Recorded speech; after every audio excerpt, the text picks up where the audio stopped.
Shabbat shalom. Greetings, everyone's blessings. Good to see you all this morning. Good to be here this Shabbat morning for the Shabbat morning Bible Dig. I am your host, Mike Allen, and I got my friends in the backstage, in the background, my brothers.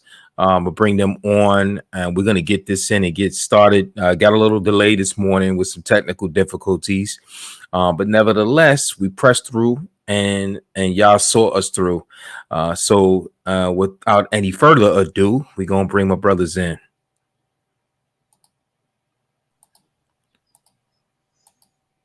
Shabbat shalom. Greetings, brothers. Shabbat shalom. Blessing. How you guys doing this morning, man? Tired. Yeah, it's nice to sleep in though. Yeah. I know it's tough. So you went to sleep late last night, or you just tired? Period from the week. I went to sleep probably not much later than I normally do, but it was good to sleep in. Oh yeah. I'm not usually one to sleep in, so I think that threw me off. Yeah. You know, the thing about sleep, man, it is very subtle in a way that when you're deprived of it over time, when it cashes in, it cashes in. You know, when you when you finally get that opportunity to sleep, man, and you sleep so much longer than you expected. You know, I remember a time years way back in the 1990s. I was busy. I was in college. You know, I was working 2 jobs, and I was in the church practically every day. Every day I'm at the church for something. And I was grinding and going. And my mother, I was living with my folks at that time. My mother was like, "Look, Michael, you better get you some rest. You know, I'm telling you, your body's going to let you know. Michael, you better get some rest. Your body's going to let you know, yeah, Mom, I'm good. I don't even feel tired. Mom, I'm good, you know. And I'm going, I'm pushing. One evening, I came home, like, no lie. It was like about 6:30. And I woke up about 9:30 the next evening.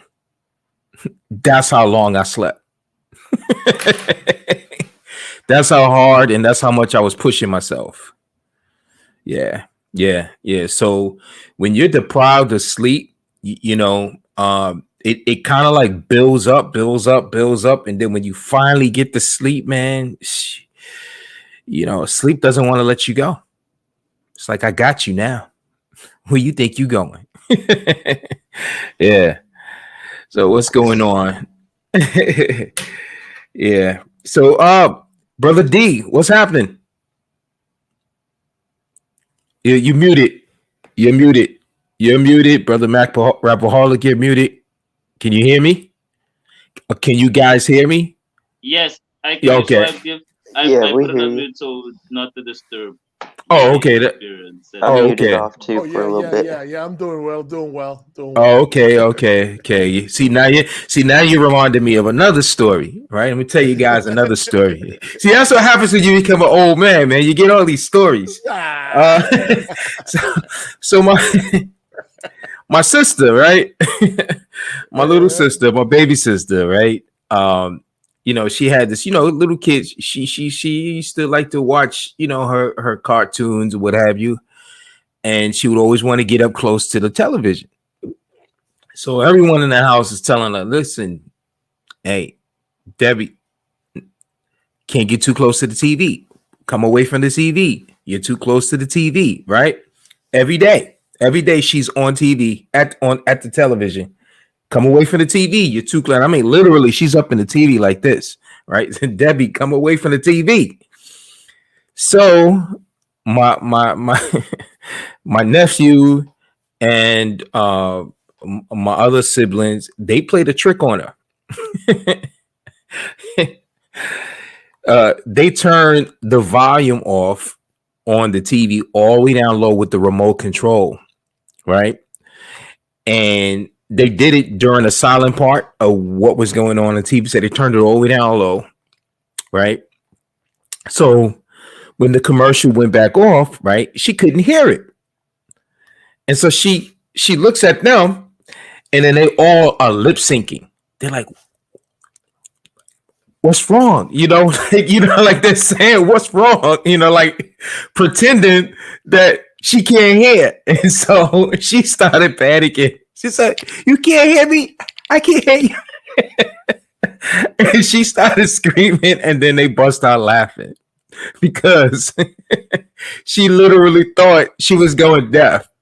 But but it was cruel though, man. That's my family, man. It was cruel. I think she was probably like around 6 at the time. But yeah, they played that trick on her, man. They made it seem like she was she couldn't hear. So again, that's my story. All right. Enough of my stories. Yeah. Brother D, what's going on, man? Doing good. Doing good. You had a good week? Yeah, I had a good week. They say when you have good health, you should not complain about anything else. At least that's what I go by. So, hey, that's a blessing, man. That's a blessing. Health as well. Yeah, man. That's a blessing, man. A lot of times we take health for granted, man. And the reality is you can have all the money in the world. But if you can't spend it, you can't even, how would you say, pick up a debit card, a credit card, a wallet, because you're an imbecile. You're restricted to the bed. Like, what good is all of that money when you don't have your health? Something that my grandmother used to say: always be thankful when you wake up, because at least your 5 senses are functioning. So many people wake up in the morning and one of those senses are now are misfiring. Right. They need to be booted. Yeah. Indeed. Yeah, Rabaholic, the Hebrew. What's up? Yes. Looking back at my week, I'm happy. You're I'm happy. well pleased. I like to say I'm well pleased with my week, with the festival. That's a beautiful thing, man. That's a beautiful thing. It's the beautiful thing is to really be grateful, man. And then today is Shabbat, and then we read in the very first Shabbat in creation. Yahweh looks back, leading into it on that 6th day, going into the 7th day, and then it says he looks back. He looked on everything that he created.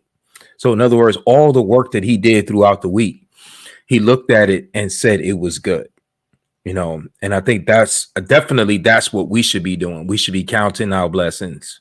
We should be acknowledging, hey, you know what? I was successful this week. I accomplished some things. I got through the week. I added on this week. I woke up.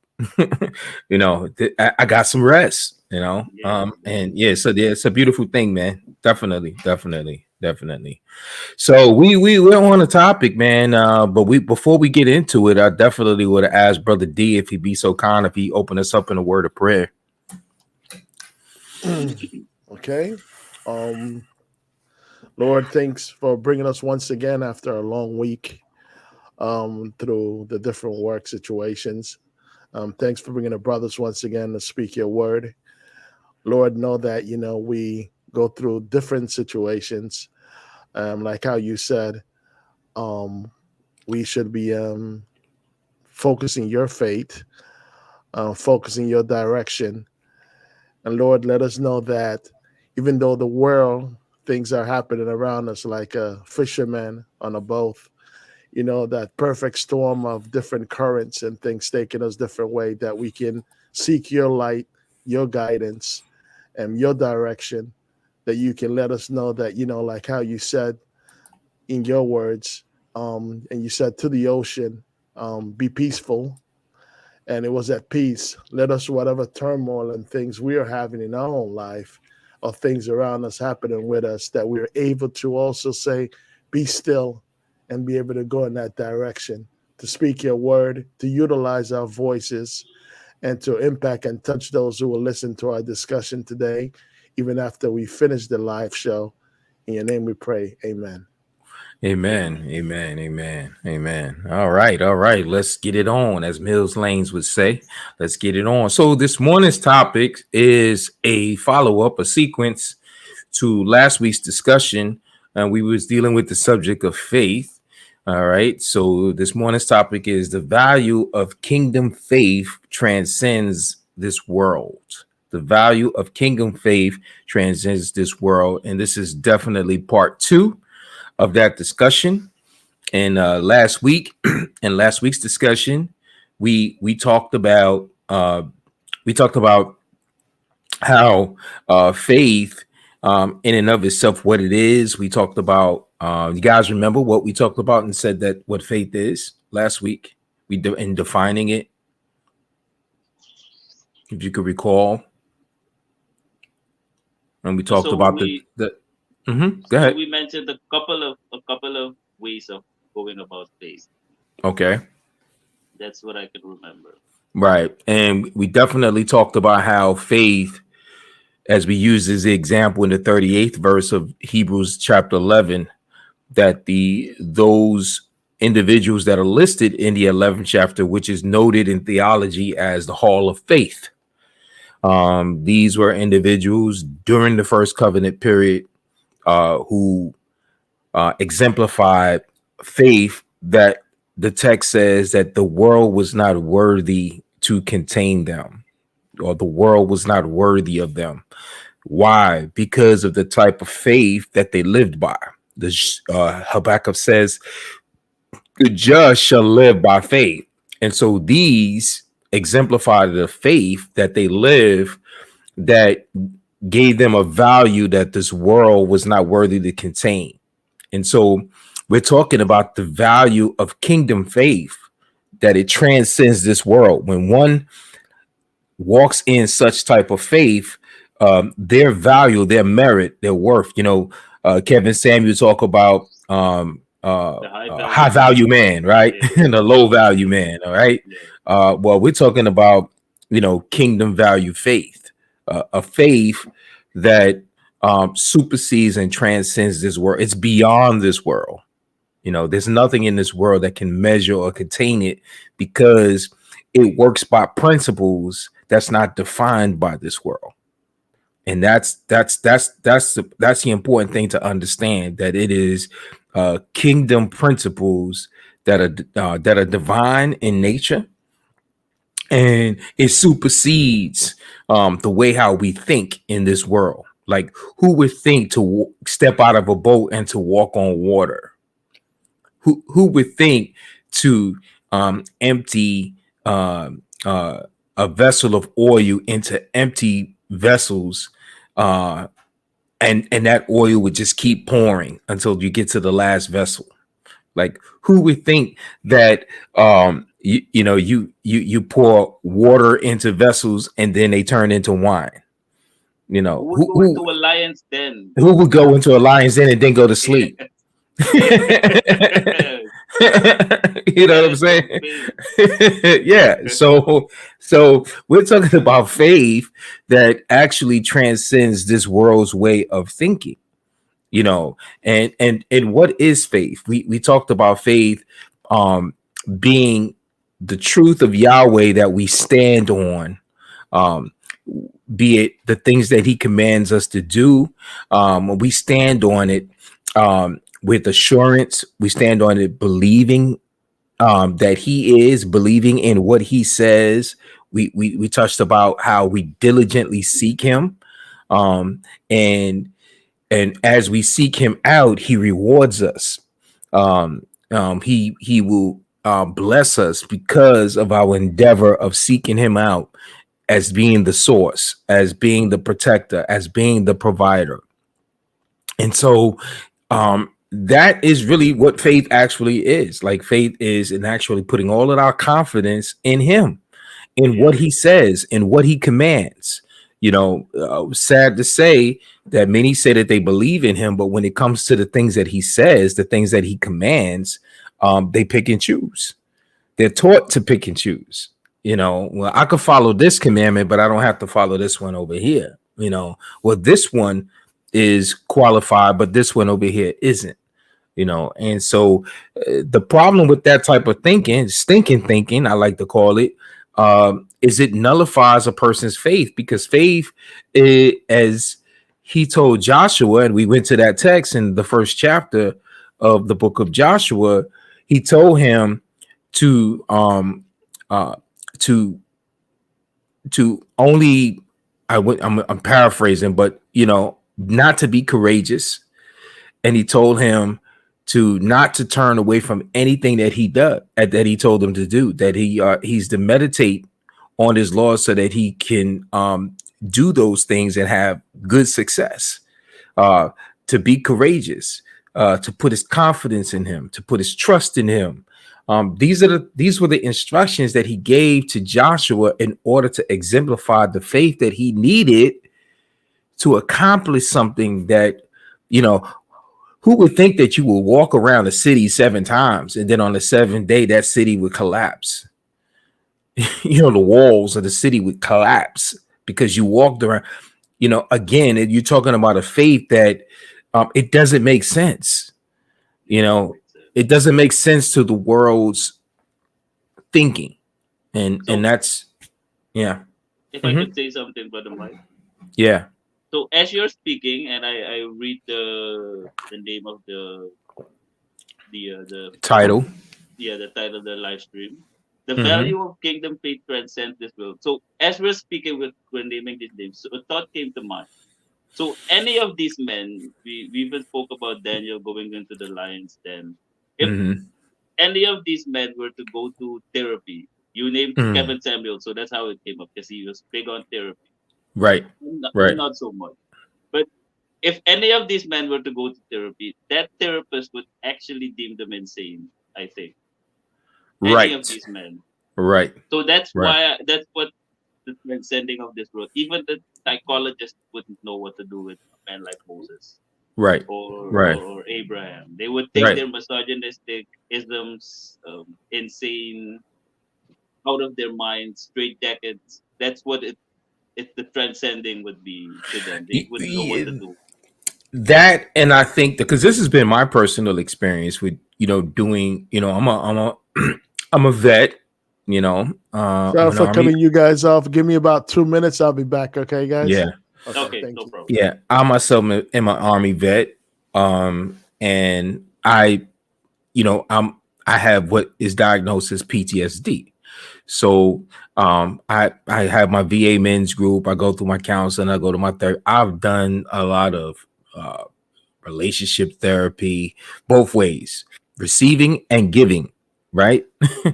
One of the things in my experience in thinking, particularly thinking from a perspective of patriarchy, polygyny, I've had these discussions with quote unquote therapists, right? in one sense, they can't really refute it. They can't refute it. They may not agree with it, but at the same token, to be able to refute it, but they can't. Right. And because it's based on truth. Yes. You know what I'm saying? It's based on truth. Like it's like in having discussions with just anyone, like a theological debate or discussion with someone, and you start bringing up the facts of what scripture actually says and what Yahweh did, and Yahweh actually said that he gave David his wives or what have you. Now, when you start bringing that information, like they can't refute that because that's what the text actually says. Then you notice they'll start changing. They'll start bending. Like they go from saying that you're wrong, that it's not biblical, but then they'll go as far as to say, well, God allowed it, but the only reason why he allowed it is because of the hardness of men's heart, or something like that, so they begin to bend. Are not hard. Right, and yeah, so I mean, so they go from basically saying it's not biblical to saying that God did allow it. And that the only reason why he allowed it is because he's compromising with us or placating with us to us because of our sin. You know what I'm saying? So he's tolerating our sin, is where they go to. You're like, wow. But it just goes to show how many who claim to believe in him, who say that they represent him, to say that they follow him, when it comes down to what he says, what he dictates, what his commandments say, they are not willing to obey. And that's what faith demands. Faith demands obedience. In Romans, the 1st chapter and the 5th verse, we says that this is a faith. Paul says that this is a faith of obedience. It's a faith of obedience. So you can't be in faith and not obey what Yahweh says in his word. It's impossible. It's something totally different. It's just a mental assent. You're just mentally saying in your head, I believe, but it's not translated into your actions and how you live out your life and your follow through. Because you don't believe him enough to do what he says. You believe him enough to say that he's Lord, but you don't believe him enough to act like he's Lord, to live like he's Lord. Yeshua said it. He said, "Why do you call me Lord, Lord, but do not the things that I say?" And that defines a lot of so-called quote unquote believers today. In a nutshell, and that's the reason why their faith is of this world. As opposed to transcending this world, their faith is of this world. Yeah. Brother Noah, you with us? Yes. Okay, Maybe good. I thought he was. I'm still here. He didn't go back to the couch. Nah. Yeah, he said he was tired. It was tough for me to get up this morning too, man. It was rough, man. It was rough. I kept hitting the snooze button. It was rough. So it's 10 o'clock here, so I'm rise and shine. You guys are 8 o'clock. I do think. Yeah. I generally we start the stream at 8, but I generally try to get up somewhere between 4:30, 5 or 5:30, right, to set up and to prepare and do everything. And that didn't happen this morning. Yeah, not this morning. Not this morning. Not at all. But I guess through faith, it still came together. So hey, listen, we're here, man. We're here. Look, listen, it's not based on how we feel, right? That's the other thing too. Faith is not based on how we feel. No feelings better. It's not based on how we feel. So let's peruse through here on Hebrews 11. Okay, all right. So Brother D is back with us. All right, so let's peruse through. Let me pull up the screen.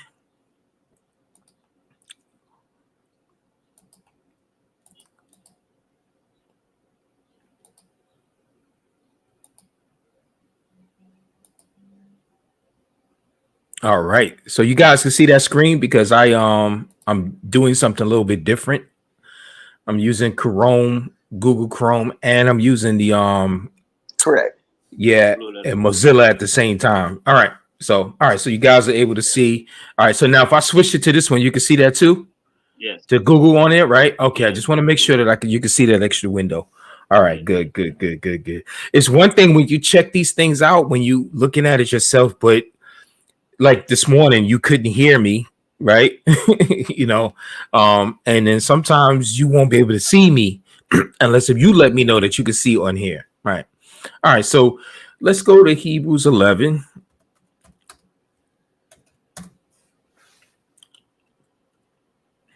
All right, so we talked about all of that. So now I'm just going to go through the list of the individuals, read through it down to the end of who exemplified this faith that transcends the world, right? It says in verse 4, it says by faith. Oh, first and foremost, one thing we did note was that the first example of faith is Yahweh himself. We did touch on that the last time. In verse 3, it says, by faith, we understand that the worlds were prepared by the word of Yah, so that what is seen was made not out of things which are visible. And that's very key to really hone in on that point as a foundation, because he's not telling us to do what he isn't doing himself. He's not telling us to stand on what he is not standing on himself. And that's very key. He is a Yah that leads by example. And so it is important that we see that fact, that the very words of faith that we use are the very words of faith that he used to create the worlds, the universe, right? So, and it says, by faith, Abel offered to Yahweh a better sacrifice than Cain, through which he was approved as being righteous, Yah approving his gifts, and through faith, though he is dead, he still speaks. What when you think of that verse, what does that mean to you guys? That Abel offered a better gift, a better sacrifice than Cain, right? That's the first thing that the verse says, by his faith, and through which he was approved as being righteous, Yah approving his gifts, and through faith, though he is dead, he still speaks. It's a loaded verse. What do you guys, what can you unravel from that verse about this example of Abel? And we did talk about him a little bit last week, I believe. Anyone take a crack at it? Noah, Derek. Sure. The part that stuck out to me about, though he's dead, he still speaks, it shows it shows evidence of what is not seen. So it reminds me of Hebrews 11:1, where faith is a substance, things hoped for, and evidence of what's not seen. So while he's dead, it just exemplifies the spiritual realm to me. That's what stuck out. Okay. All right. I could rock with that. Anyone else? Like, what do you see in this verse? By faith, Abel offered to Yah a better sacrifice than Cain, through which he was approved as being righteous, by righteous, Yah approving his gifts, and through faith, though he is dead, he still speaks. What is that? What resonates to you in terms of what? What resonates to me is from it's like the Lord has like how we would have in school. Like when we in school, we can go back to our report cards and we can see the grades we did. That's the same way he continues to bless the Lord, even though he's not like that in the living. I like that. It's written, words are written, and our actions are written, and every action we do, we have to speak for. It's so recorded. The action that he did, yes. The action that he did is definitely what he keeps on giving, because I like that. The fate of how he did it. So it's like in a way you're explaining it like his faith is like a credential. Exactly. The faith that he exemplified by being a righteous man, offering a sacrifice that was acceptable by Yahweh, right? Exactly. Being approved of him, in the faith that he lived, right, and exemplified. It's a credential that still speaks, even though he himself is dead today. So in other words, your credential of faith will supersede you. It will live beyond you. Even though you might be in the grave, right? Yes. There are things that you think about it. I mean, there are works that people have done that, think about it. There's laws that are passed, policies, there are institutions that are built that are, people built through their vision, right? Yes. I mean, think of Martin Luther King, right? I would even put someone as even key as this, Miss Nightingale, who created the nursing, and look how big nursing is. It is today. I can imagine if she was around, she would never imagine it would have been broad as how it is because of what she envisioned. Because of what she envisioned, right? And so, in other words, her works still speaks even though she is dead. It transcends her. It transcends her. Right. Okay. All right. So then verse 5 it says, by faith, Enoch was taken up so that he would not see death, and he was not found because Yahweh took him up. Well, prior to being taken up, he was approved as being pleasing to Yah. What speaks in this one? What is this one saying? What's this one resonates concerning his faith? What pops in my head is what Brother Rapaholic mentioned him last week about he wanted to have that same kind of VIP treatment. he wanted a direct VIP. He wanted to skip the line. Yeah, and he wanted to bypass that pain of death. Exactly. skip the funeral, skip being sick, gunshot wound. Let's not check anything. Let's skip the line. Yeah. No death wounds, none of that. Yeah, all right. Yeah, but clearly his faith was approved, just as with Abel. He became approved of Yahweh. He was pleasing to him. Why? Because whatever, and the faith that he exemplified, he walked so closely with Yahweh, to the point where he transcended. He was just taken up. You know what just popped in my head too? It just proves also to us that when people like to give us a weak excuse of saying, oh, we can't get that close. We can't be on that much of a perfection. You know, we can't get that close. We can't be perfect. Look at this example. We can get that close. Yes. We have the ability to if we really choose to. Yes. It's so true. Good point. All right. So the next verse says, and without faith, it is impossible to please him. So that's key. Both of these previous men that's mentioned in this chapter, Abel and Enoch, were pleasing to Yahweh, right? And we know that they were very pleasing. One, he still speaks today. One, he never saw the funeral. He never saw the morgue, right? And each of them were pleasing in his sight, right? And so here's another kicker. In verse 6, it says, without faith, it is impossible. So the only way to please him is through faith. So the only way that we can please him, it must be through faith. You know, I've heard an analogy taught before about faith. Faith is like a vehicle, like a car. You know, it gets you from point A to point B. It gets you from your destination. If you don't get into that vehicle, then you can't get to the destination. You know, it's a destination that requires you come through by way of a vehicle. You know, and so faith becomes that vehicle to get you to the place of pleasing Yah. So it says, for he who draws near to Yah must believe that he is, and that he is a rewarder of those who seek him.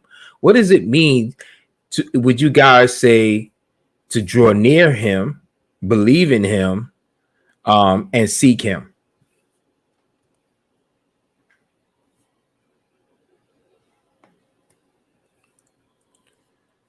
I would say to build a relationship with him, like studying his word, learning his commandments, obeying them to the best of your ability.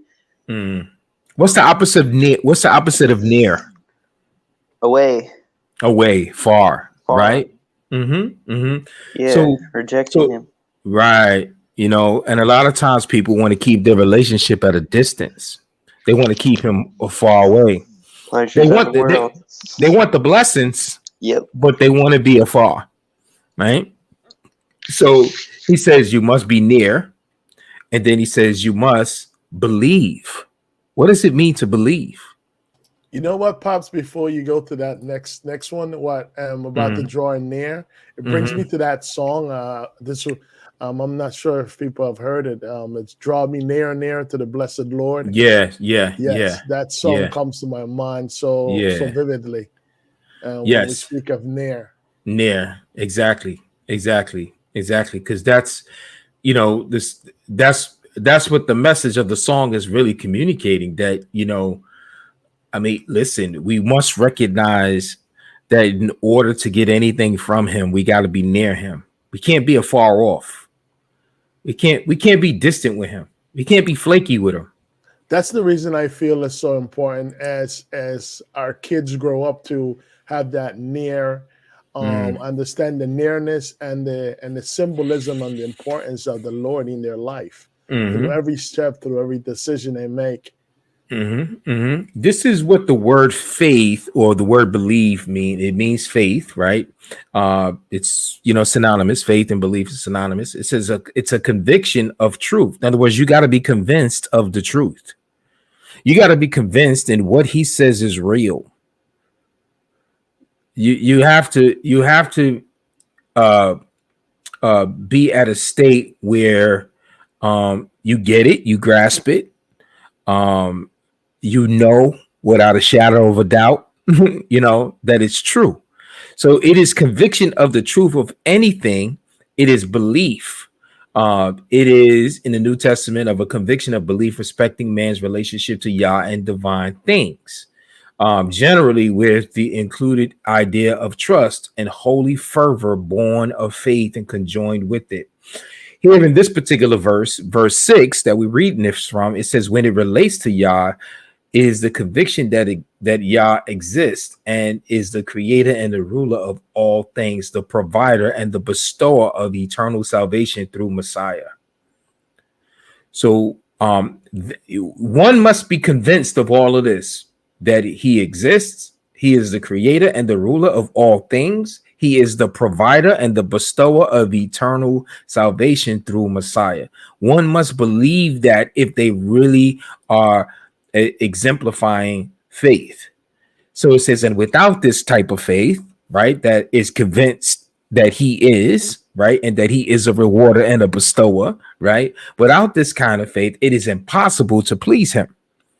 For he who draws near to Yah must believe that he is, and that he is a rewarder of those who seek him.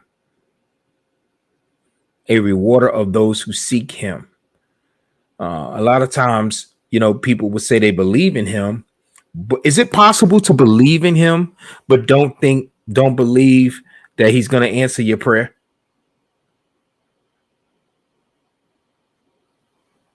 That was a question, guys.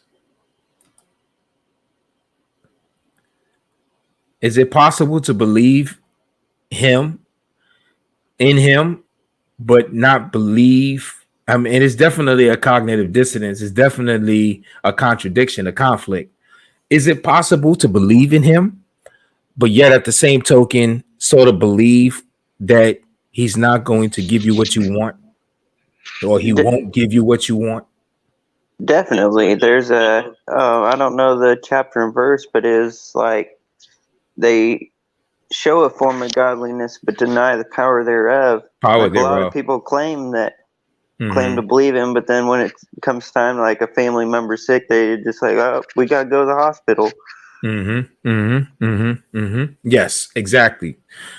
This word believe. What comes to my head? Yeah, go Sorry ahead. for cutting off there, No. brother. I did ask you guys. What Yeah, go comes to ahead. my mind is that believe and also slight disbelief when when one of the disciples were walking on the water. Remember that scene where he had the ability to do the same as the Lord, and that short minute that a doubt came and creeped into his mind that how am I doing this? He nearly got drowned. They had to, hold his hand before he fall down into the water. And I think sometimes we have that fate-wise. We have that those two sides conflicting with each other. We say we believe when certain things that our carnal self see that seems impossible, we get into that minute of doubt. That when we should be strengthened in our faith, we get doubtful. Get doubtful. We nearly slip. It's like slipping on ice. Instead of transcending the world, become worldly. Yeah. Very Go ahead, brother. much so, yes. But Yeah, brother. if I could say something to that. Sure. So is it possible to believe in the Lord but not have faith in the Lord? I think that's the question you're asking. That is Yeah, is it possible to believe? I mean, obviously, there's a contradiction, so it kind of like cancels itself out. But yes, but because there is a distinction between the two terms, even though they're synonymous, there is a distinction. there's a distinction. If you don't mind, let me read the distinction in the definition for faith. It is to have a conviction. It is to be convinced, right, of who he is, what what he says is true, right? It's a conviction. It's to be convinced. It means you you don't have any doubt of who he is, right? But belief is to trust, right? And in this particular and part A here in the definition, this is what it says right here. It says absolutely to trust in Yeshua or in Yah as able to aid either in obtaining or doing something. So it's one thing to say, well, okay, well, I believe that he is, but then it's another thing to say that I'm going to put my trust, I'm going to rely on, I'm going to put my confidence that he's going to see me through my personal situation. I gave the analogy, I think the last time, of the tight wire on act on in the circus, where the guy is on the tight wire and he's walking across, balancing himself going across, and the spectator is like cheering him, and the spectator's like, do it again. And so then he turns to the spectator and he says to the spectator, he says, you think I could do it again? You believe I can do it again? He said, yeah, I believe you can do it again. And so he puts on a chair on his shoulder, and then he says, well, if you really believe, then why don't you get into the chair? And so what happens from there. Definitely, right. I remember. And that's what Remember that example, yes. Yeah, I believe you can do it, but not with me on your shoulders, right? Go ahead. But that's my point. That's what I was thinking. So when Peter that got out of the boat, right? And it actually explains everything. The moment he took his eyes off the Lord, that's where he started second guessing. So right. I believe because what became more important? It was listen, doubt in and of itself is faith. Is faith. Like fear and doubt is faith in and of itself. Peter had more faith or belief in what the water and the waves can do to him than the one who created the waves standing right there looking at him, telling him to come forth. Yes. You understand? So when we take our eyes off of him and we put it on the circumstance, and we put it on our problems, we put it on our limitations, we put it on what all our failures in our life, and we couldn't get through the 10th grade, or we didn't pass grade school, or we wasn't good enough and we didn't make the team, or the girls called us ugly. When we look at whatever it is, like you're not a high value man. Right. I'm not a high value man. Right. I don't make 6 or 7 figures. Right.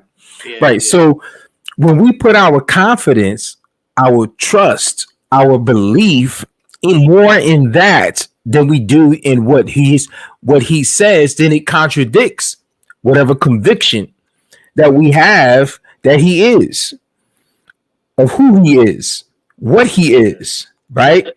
So yeah, there's a distinction between each term, but they have to walk alongside each other. They walk alongside. I have something else to add. Yeah. Go ahead, brother. The other disciples didn't get out of the boat. At least They didn't. Got out of the boat. Right. At least, exactly. He started off with the faith that transcends this world, but then he kicked back into his worldly mode. Yes, yes. Yeah. What pops in my head again is another great song, another spiritual song that says, "Trust and obey. There's no other way." Right. That's another thing that goes together. That pops in my head when I hear that story of him, Peter walking on the water and then having that Hmm. doubt. But I Hmm. think a lot of us find ourselves exactly in that way. We say we Hmm. believe till the situation Till the is a circumstances situation, arises. yes, and then Right. we get into that big doubt. We Right. lose that mustard seed. Right. Yeshua gave the parable of the sower, of the farmer who planted seeds, and the difference. The guys know the story. The Yes, the yes. seeds fell on different grounds. Well, the second ground is the rocky ground, the stony ground, and then that one, he says, is like the ground is like the person who receives the word, has joy, you know, um, uh, In because the they have no beginning. root. Yeah, in the beginning, because they have no root, because they're shallow, right? There's not enough soil there, right?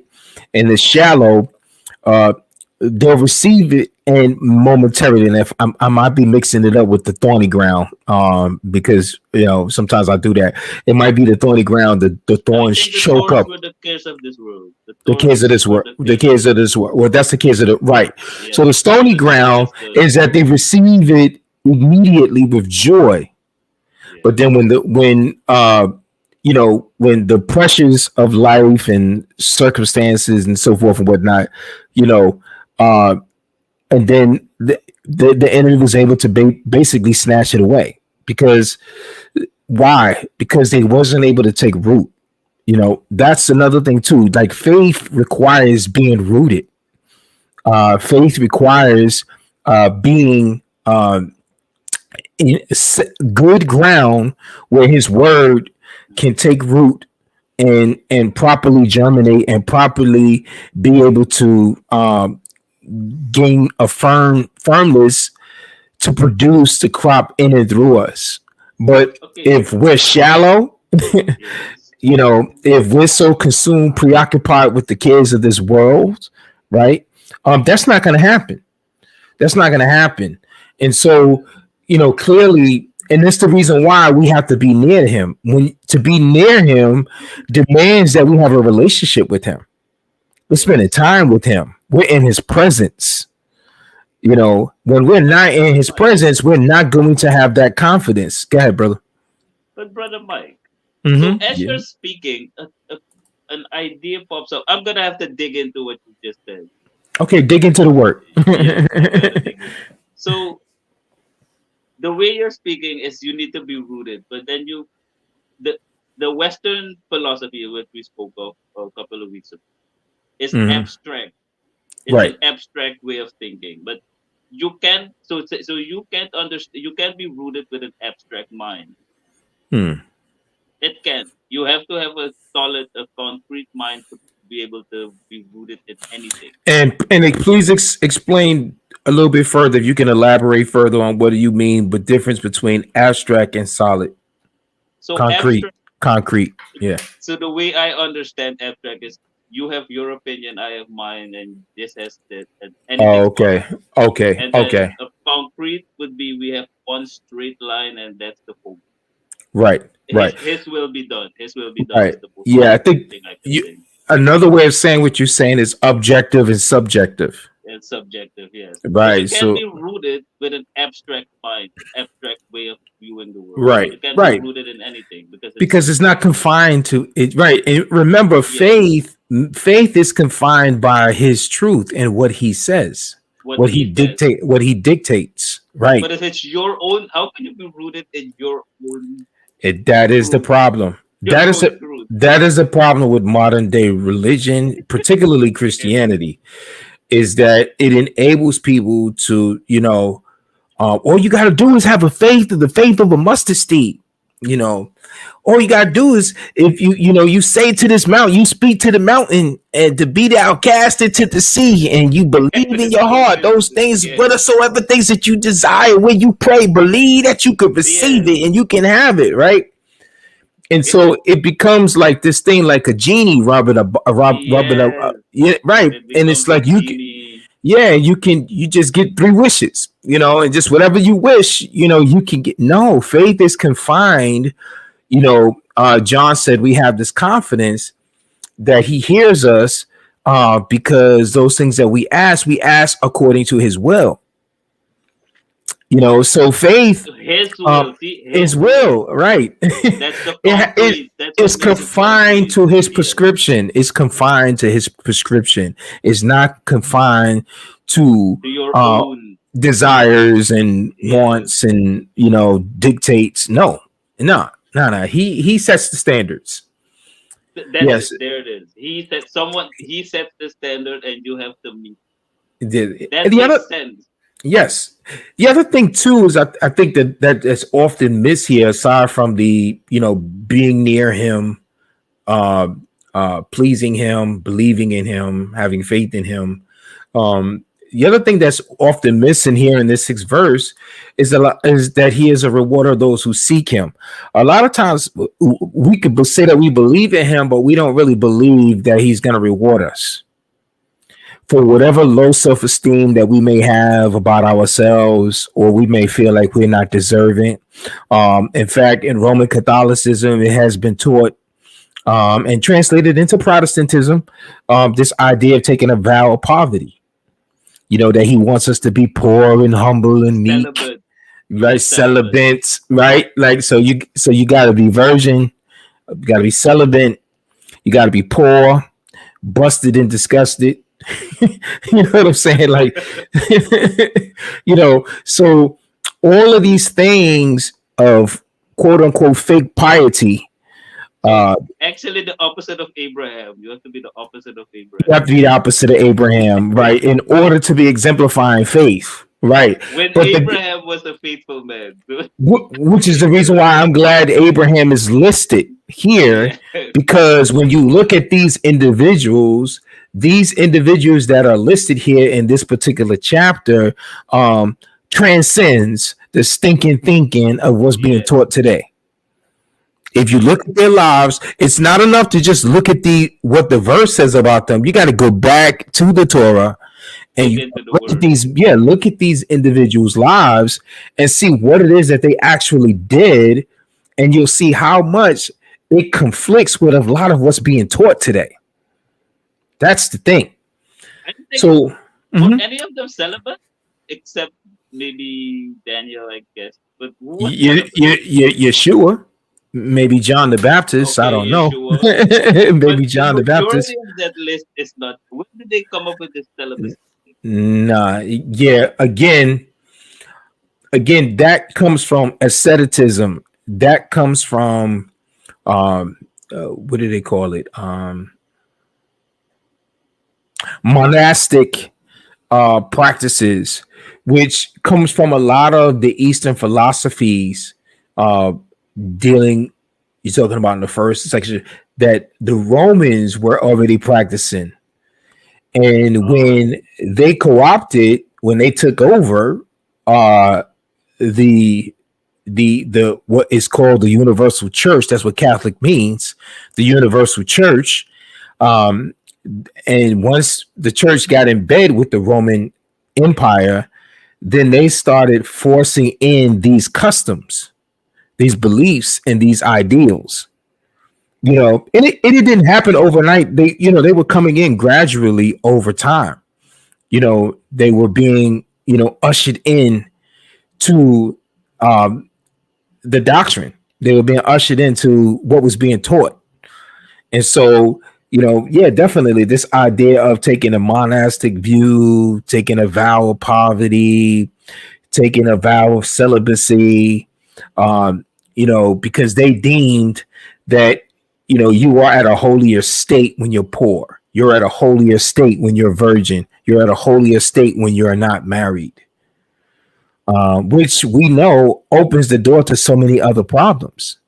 because when Yeshua gives us the parable of the Good Samaritan, the Good Samaritan was able to help the man who was beaten, left for dead by some bandits, right? He was able to help the man because he had means, he had sustenance, he had money, he had a credit. When he was able to say to the hotel keeper, listen, I gotta go where I gotta go. I'm gonna leave him here, you know, help him, whatever it is that he needs, you give it to him. When I come back, put it on my tab. When I come back, I'm gonna take care of the bill when I get back. So he has money. Yeah, he was able to put him on his ass, put him on his donkey, right? his he or horse, whatever it is that he rode. But he had sustenance. He had a car, he had a vehicle, he had some wheels, right? But he wasn't a poor man, and because he wasn't poor, he was able to help. And so this idea of vow poverty, it's very limited in what people are able to do. It limits what people are able to do. This idea of, taking a vow of celibacy or being a virgin or not getting married. How does even the Levites were commanded to be fruitful and to multiply? Yeah. They were the priests. How were they going to procreate? How were they going to continue?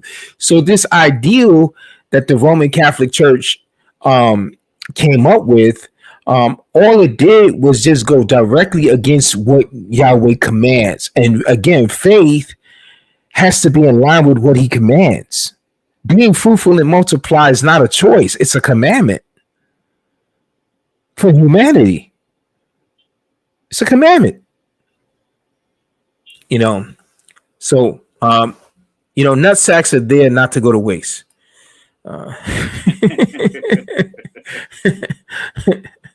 Yeah. So, okay. All right. Verse 7. I'm sorry. Before you go to verse 7, I would say this is where I would add this extra to that discussion you guys have. And I would say also we're seeing the effects of that, of not multiplying and having what you would see marriages pedophilia between each other. We having birth rate issues, birth rate issues in general. Exactly. Yeah. Exactly. Populations are declining very quickly. Exactly. And especially here in Europe and Italy, yeah, and some places like that. Yeah, here in the United States, and I think we talked about this last week, Brother Rapperholic, but our president here, our beloved president here, Joe Biden, has opened the floodgate. And so therefore, on the federal level, the US doesn't have borders because ain't everyone from all over the world is flooding in. And most of these people, like they were able to estimate, like, most of these people that are coming in for asylum are men, war age fighting men, who are coming in across the border from Sudan, from all over South America, from all over. They're coming in through that southern border. And while at the same time there has been about 10 million illegal immigrants coming into the border under Joe Biden, at the same token, the black population amongst the white population has not been increasing in numbers. And so it's dangerous, you understand, to have this huge influx of foreigners, and you don't have the stability in the population amongst your own people, and you have no control of who these people are, where they're coming from, what are their intentions, and you're just opening the floodgates and just allowing them to pour in and to come in. And so now we have what's called this crisis of resources being used up, crime rates are going to the roof as a result of it. And so this, touching back on this idea of not populating, right? because we are under a prescriptive monogamy policy, right? The government is using other means to populate the country, and it's dangerous. It's dangerous. You know, even Egypt saw that it was a threat having the Israelites populate and surpassing them in numbers. And I can't see for we're supposed to be so far more technologically advanced, right? I can't see why the government can't see today when you allow a foreign presence to outpopulate your population. That's dangerous. That's dangerous. But anyway, that's my rant. So verse 7, right, says, by faith, Noah, being warned about things not yet seen, in reverence prepared an ark for the salvation of his household, by which he condemned the world and became an heir of the righteousness which is according to faith. Okay, so how exactly did Noah prepare this ark? The text says. So How did? if I could speak. Yes. So the point you just made about the immigrants, I'm trying not to focus because then we would talk about Islam actually. So that's why I didn't know if I should go in if we should open that conversation. We could digress briefly. We can. So, but the thing you said, is that the reason why they're letting so many immigrants in? Yeah. Listen. You have two political parties here, by and large, mainly Republican Party, Democratic Party. And so, what the Democratic Party is doing in tactic is opening the floodgates, because how our system works, we have our legislative branch called Congress, and if there are two houses, you have the Senate, and then you have the other house is the House of Representatives. The Senate is represented by two individuals called senators of each state. We got 50 states here in the United States. So each state has two senators, right? Yeah. Then the other house, right, is made up of representatives. Now, those representatives are there based on population and population within districts. So the more population that a district has, the more representation it has.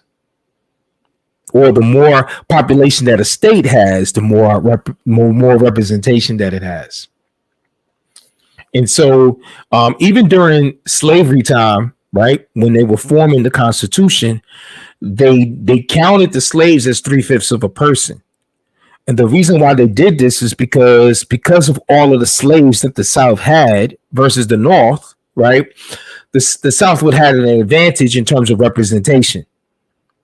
So they counted the slaves as, instead of as a full person, they counted them as 3/5 of a person, each slave, so that they can balance off between the power between the North and the South. But even prisoners that are not allowed to vote are still counted. So these people coming in, this influx of these people coming in, it doesn't matter whether if they're able to legally vote or not. They being a part of the population automatically boosts up representation. So what does that mean? That means that these Democratic holding territories are only going to be further empowered. You see, so that's really the trick. Open the floodgate, and then we'll be in power, and the opponents will not be able to offset our power for a long time. Yes. It's diabolical. It's evil, because this is done at the expense of people getting murdered, stolen from. All kinds of crimes are happening. Our resources, taxes that we are paying, our kids, losing space in school, the hospital. Now you have longer waits in the hospitals. Community centers are now, kids can't go to the community centers, so now they got to choose the gangs. Or now you got worse, you got gangs from abroad, Venezuelan gangs, you have, El Salvadorian gangs, you got gangs coming in, and now that creates another element of street crimes and wars happening. So it's dangerous, it's careless, it's diabolical, as I said, because and all this is really about power. Okay, but what you've said, that you've named Egypt, but this is worse than Egypt It's because worse. Pharaoh wanted to protect Egypt. Mm-hmm. His idea was protecting his people. That's why But he tried to destroy the and that Israelites. and that's why I brought it up, because at least Egypt understood by influxing its borders, it would be a threat to Egypt. Yes. These idiots on the left, these Democrats, they can't realize how much of a threat, and they don't care how much Oh, of a they don't threat. care. Yeah. Right. So it's by power by any means. You understand? Increasing power by any means. They don't even care at what threat and danger it puts to the average American citizen. So long as they can have what they want. But Right. this is the abstract thinking. It's And my that truth. it is an abstract thinking. It is an abstract thinking by far. Definitely. It's definitely not based on faith. It's definitely not My based on truth. concrete. Right. Right. It's my It's truth. arrogant, it's arrogant, it's careless, it's arrogant, right? Yes. It's like Cain's sacrifice as opposed to Abel's sacrifice. Yes. You If know, you're worse than Pharaoh, then yes, then you can give something. right? So Joe Biden is technically worse than Pharaoh. Worse than Pharaoh, yeah. Yeah. Put it that way. All right, he's Yes, worse than worse Pharaoh. than Pharaoh. What is the Pharaoh's name again? I forget his name. I can't remember. I can't remember the I name can't remember his of name, that but of that Pharaoh. I don't know what he's the worse text. than- I don't know what the text actually names his name. In Exodus, I don't know what if it names his name. It names the But- other one. Yeah, but let's move on from here. So in Okay. verse 7. And can I react to the verse 7? Yeah, sure. Let me read it again. By faith, Noah, being warned about things not yet seen. So things not yet seen, keep that in mind, everyone. Right? Being warned by things not yet seen, right? In reverence, prepared an ark for the salvation of his household, by which he condemned the world and became an heir of righteousness, of the righteousness which is according to faith. So how did Noah become the heir of righteousness according to the faith? So I want to react, but it's about Noah. So what brother Noah was Noah, explain Noah, tell us about yourself, Noah.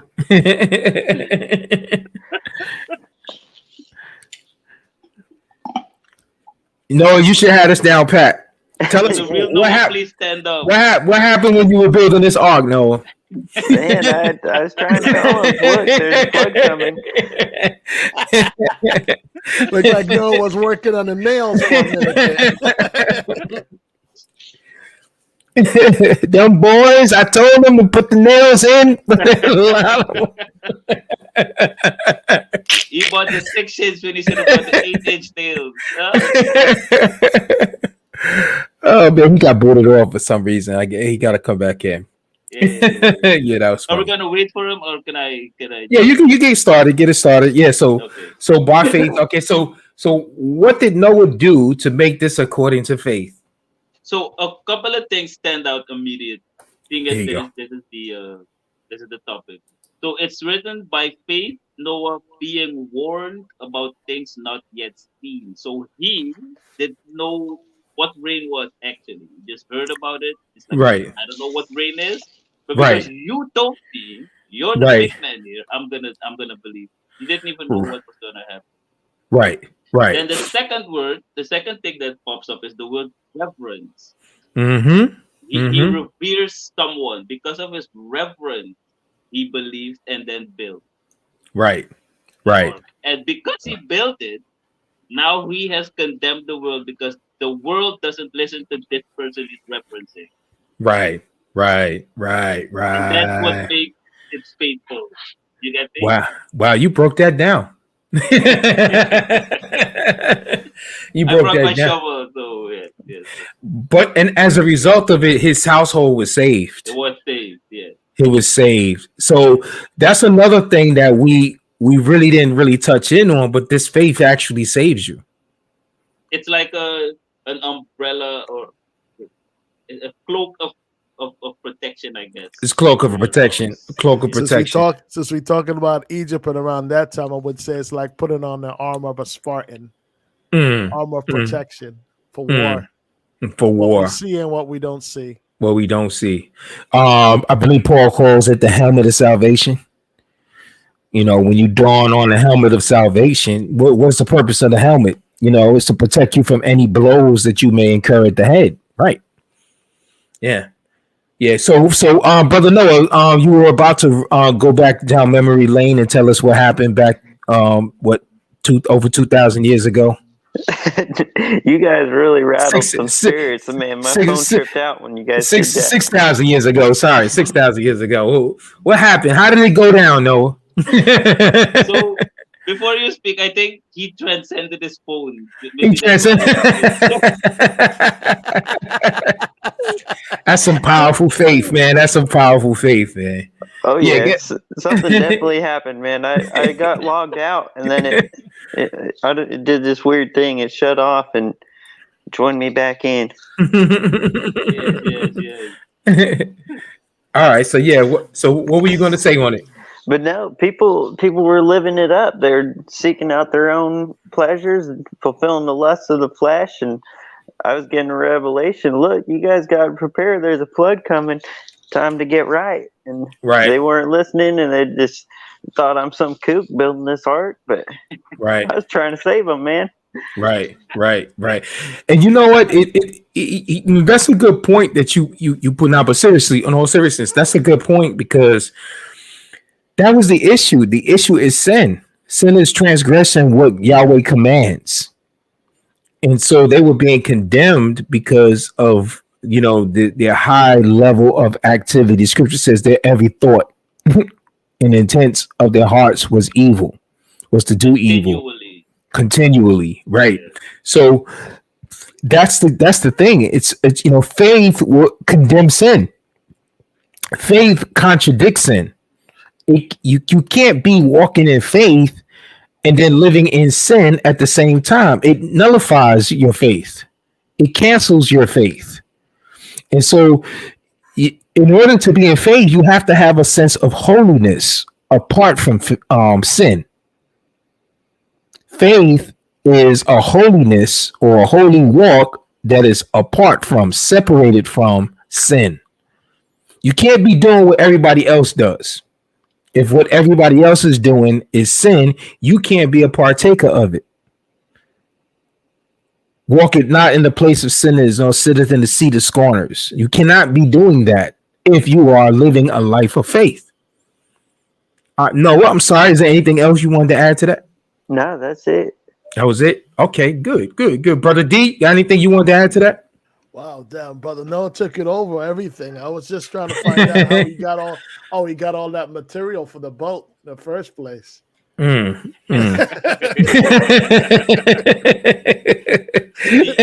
think he started a wood business? You know? Yeah. You brought your tools, Noah? Oh yeah.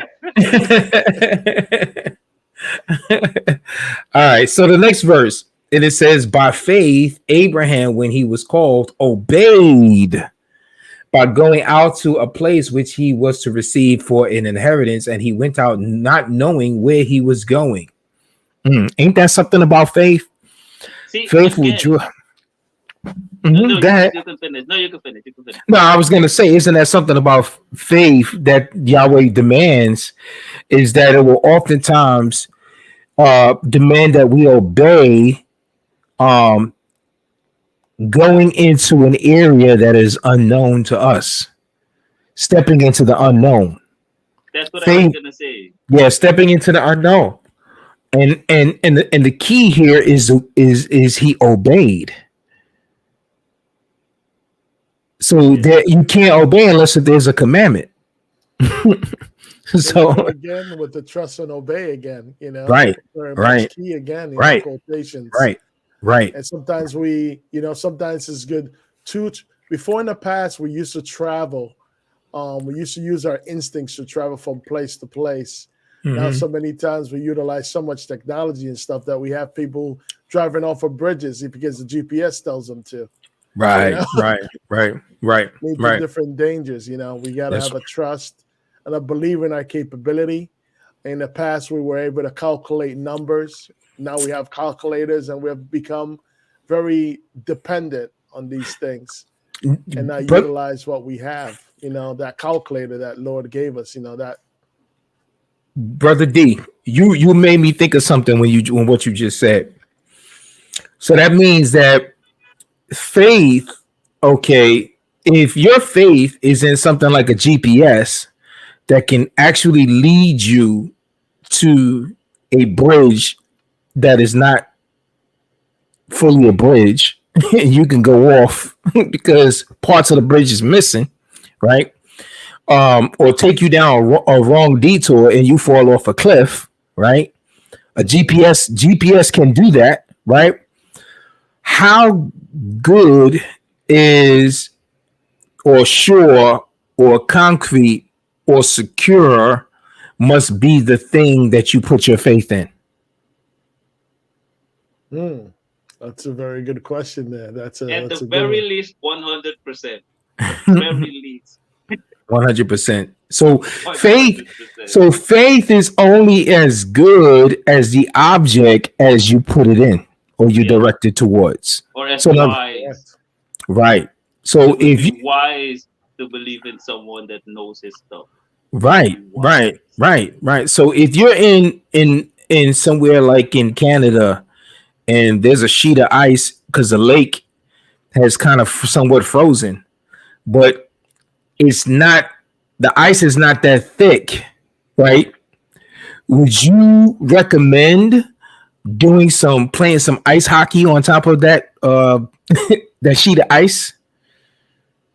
Definitely wouldn't recommend it at all. But we see it year after year, at least in this side of the world and other places where they have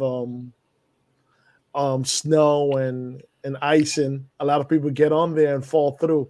And they We fall see that through. every year, at least one or two persons that Right. happens to, Right. because So we unpredetermine the solidness of the foundation that we're on. And I exactly. think if I link that up with our faith, this also goes back again with the Peter situation. We very iffy washy in what we want to do when it comes to faith. Some days we are faithful if things are going our way, but when Mhm. things are not going our way, we're going through the ice. Right, we're going through that. Are any of you guys mechanically inclined? You got good skills with working with cars, mechanics. Any of you guys? A Any little skill? bit. A little bit. Let me ask you this question, Noah. You know the chassis, right? Yeah. Right. The Yeah. chassis. The chassis is like the foundation of the vehicle. It is the The it frame. is the frame that holds everything Mhm. together. What somebody's got some water going on in the background. Sorry. Yeah, Yeah, go ahead. yeah. Is that the What flood started? Noah? Noah, Okay, brother Rapaholic. Noah, we're in the Easy on next brother Noah now. listen, Easy. listen, Noah, we're in the next verse, Noah. No, we left Noah. We're on to Abraham now, Noah. Good.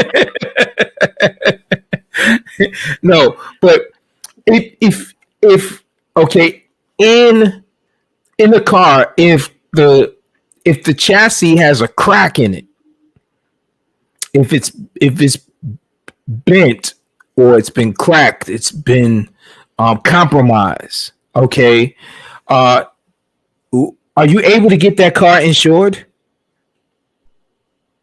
I wouldn't think so. Right. Is the car with the car pass inspection? No, It wouldn't. Why wouldn't they pass inspection? it's unsafe. It's unsafe. Yeah. So it's not secure to do what? It's not secure to do what it's supposed to do. It's not secure. It's not secure to drive. Yeah. Right. And so I brought this up to make this analogy that, having a faith in something that is not secure, like a car with a damaged chassis, is kind of like what a lot of people put their faith in. They put their faith in things that are not secure. They put in their faith, like Peter's faith went off of Yeshua onto the wave. And once he misdirected or exchanged the direction of his faith from Yeshua, looking at Yeshua, onto the wave, what happened? He started sinking. Down. Yes. Right. So faith is only as good as the object in which we direct it in or direct it towards. If we're aiming it at something that is not secure, if we're aiming it at something that is not solid, that's not safe, that is kind of compromised, right? Then it's the same thing with a house. If there's issues with the beams and the frames, guess what? The authorities are going to put a tape around it and board it up, and it's no one is going to be able to go inside there.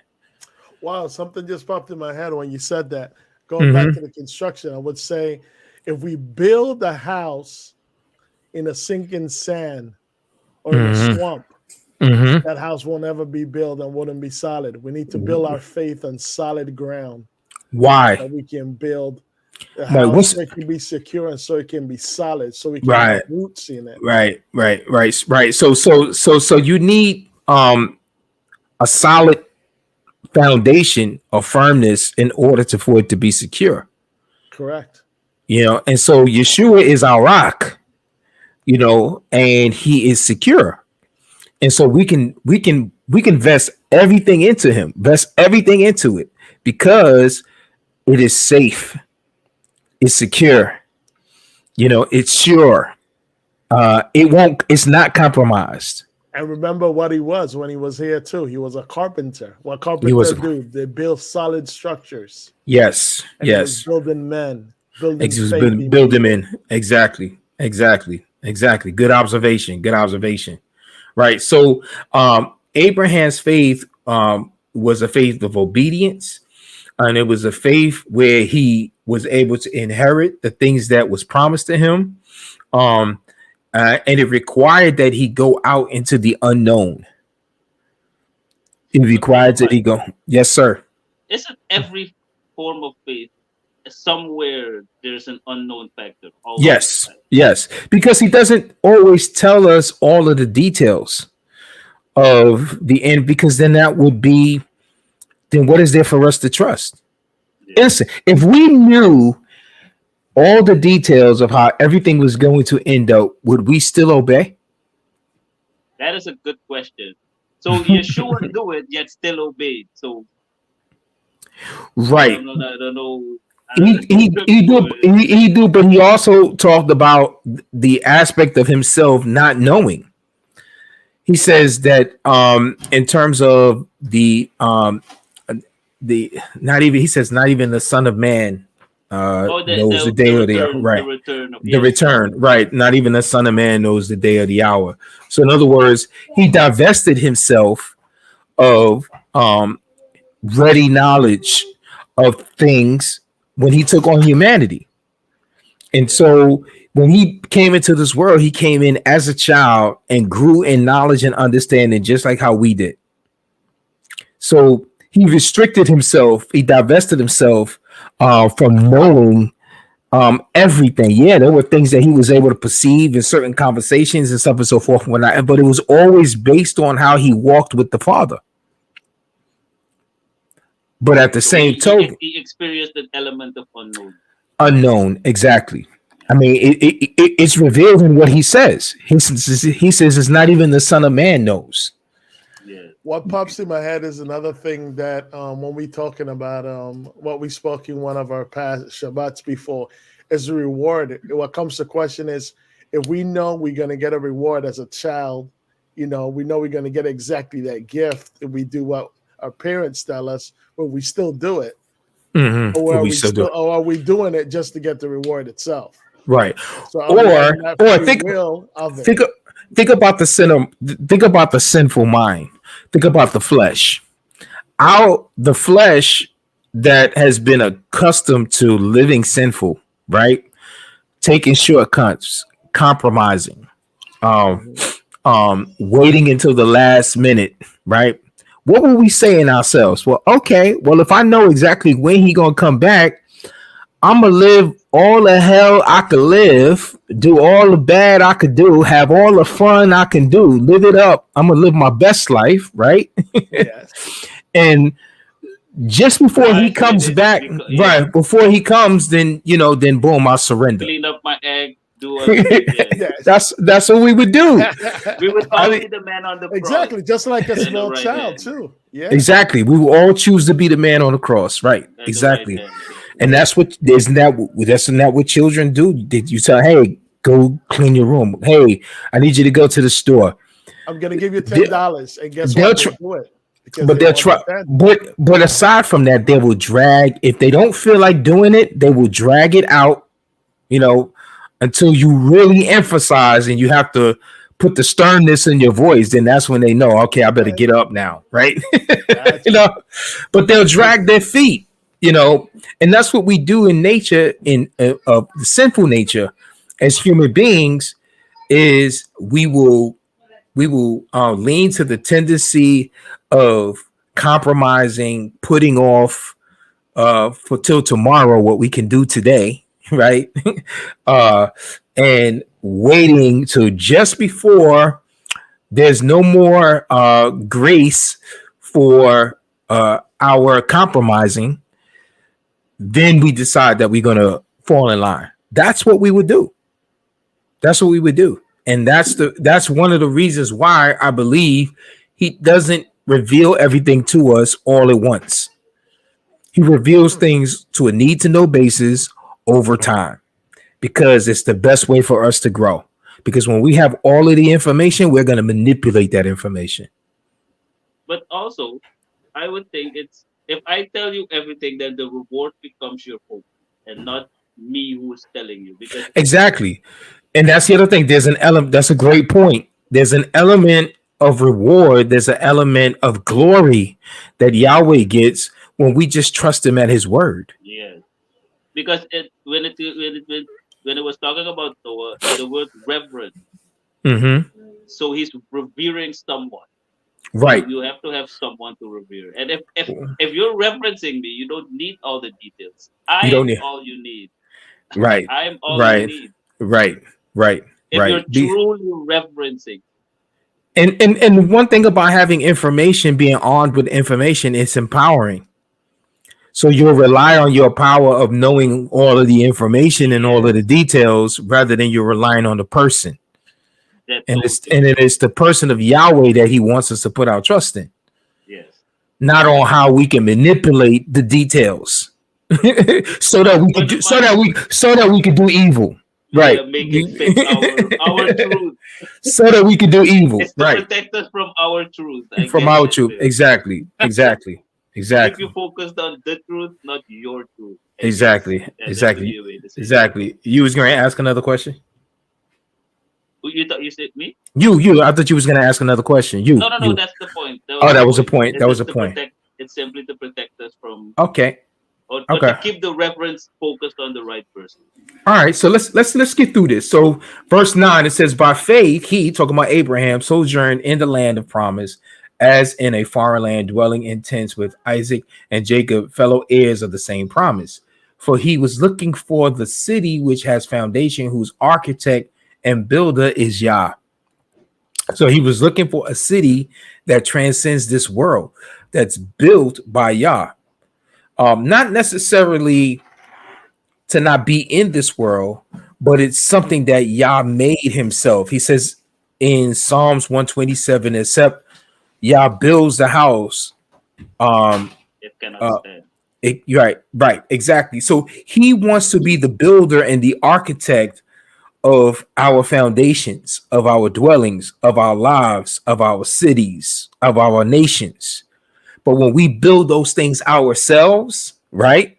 When it's based on our building ourselves, they can't stand. They can't stand.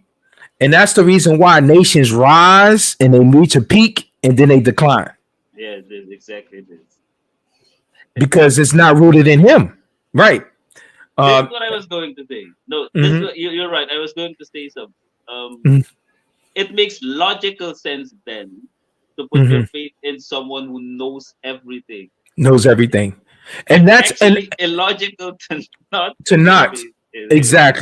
exactly, and then and oftentimes we put our trust in government, we put our trust in people, we put our trust in celebrities, we put our trust in preachers, we put our trust in scientists, we put our trust in doctors, we put our trust in all that I just listed, and all that I just listed have are limited in knowledge Yes, and flawed.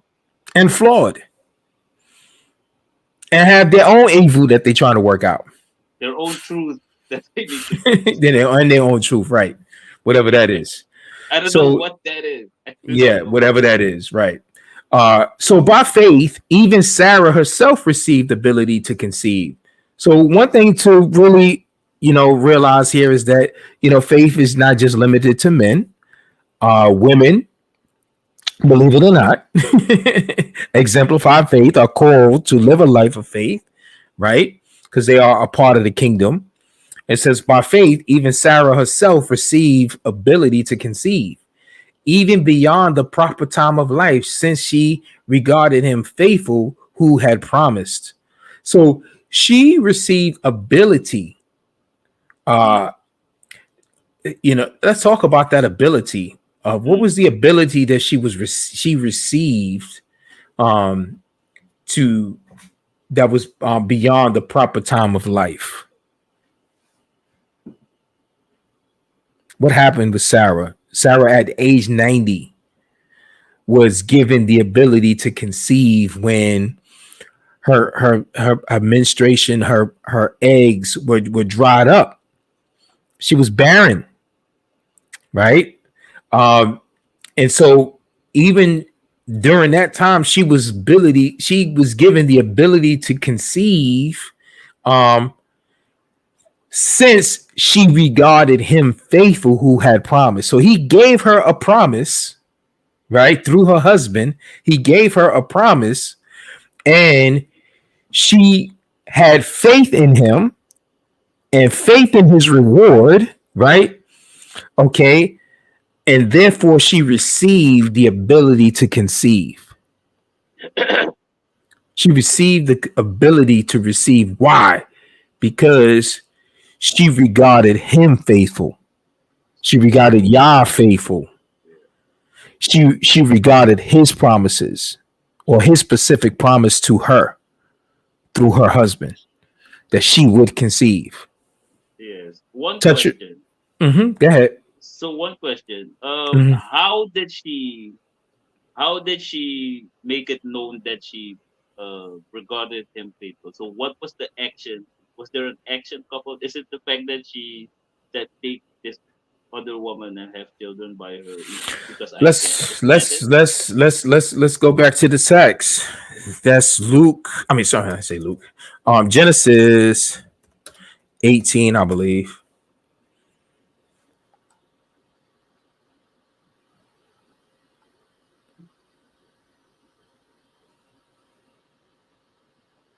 Okay, here we go. So now the angel, and I believe one of the angels was in the person of Yeshua himself, right? What's called a Christophany in theology, right? In verse 9 it says, then they said to him, to Abraham, where is your wife Sarah? And he said, there in the tent. And he said, I will surely return to you at this time next year. And behold, Sarah, your wife, will have a son. And Sarah was listening at the tent door, which was behind him. Right now, Abraham and Sarah were old, advanced in age, and Sarah was past childbearing. Right. So she was beyond the age of having a child. And Sarah laughed to herself, saying, after I am worn out, shall I have pleasure, my Lord, being old also? And Yahweh said to Abraham, why did Sarah laugh, saying, shall I indeed bear a son when I am so old? Is anything too difficult for Yahweh? At the appointed time, I will return to you at this time. Then next year, and Sarah will have a son. Then Sarah denied it, however, saying, I did not laugh, for she was afraid. And he said, but no, but you did laugh. Then the men rose up and looked down towards such as. So now, the question is, did Sarah doubt by laughing? Yeah, she doubted about it Yes. and lied. She Okay. I don't know doubted if it she and lied lied. about She it. was afraid. She was afraid. Uh, She was afraid. She was afraid. Yeah, lie came out of You think fear. lie? She Right. she tried to clean it up. Yeah, She said like, one thing about Sarah is that Sarah was very reverent. She was very reverent.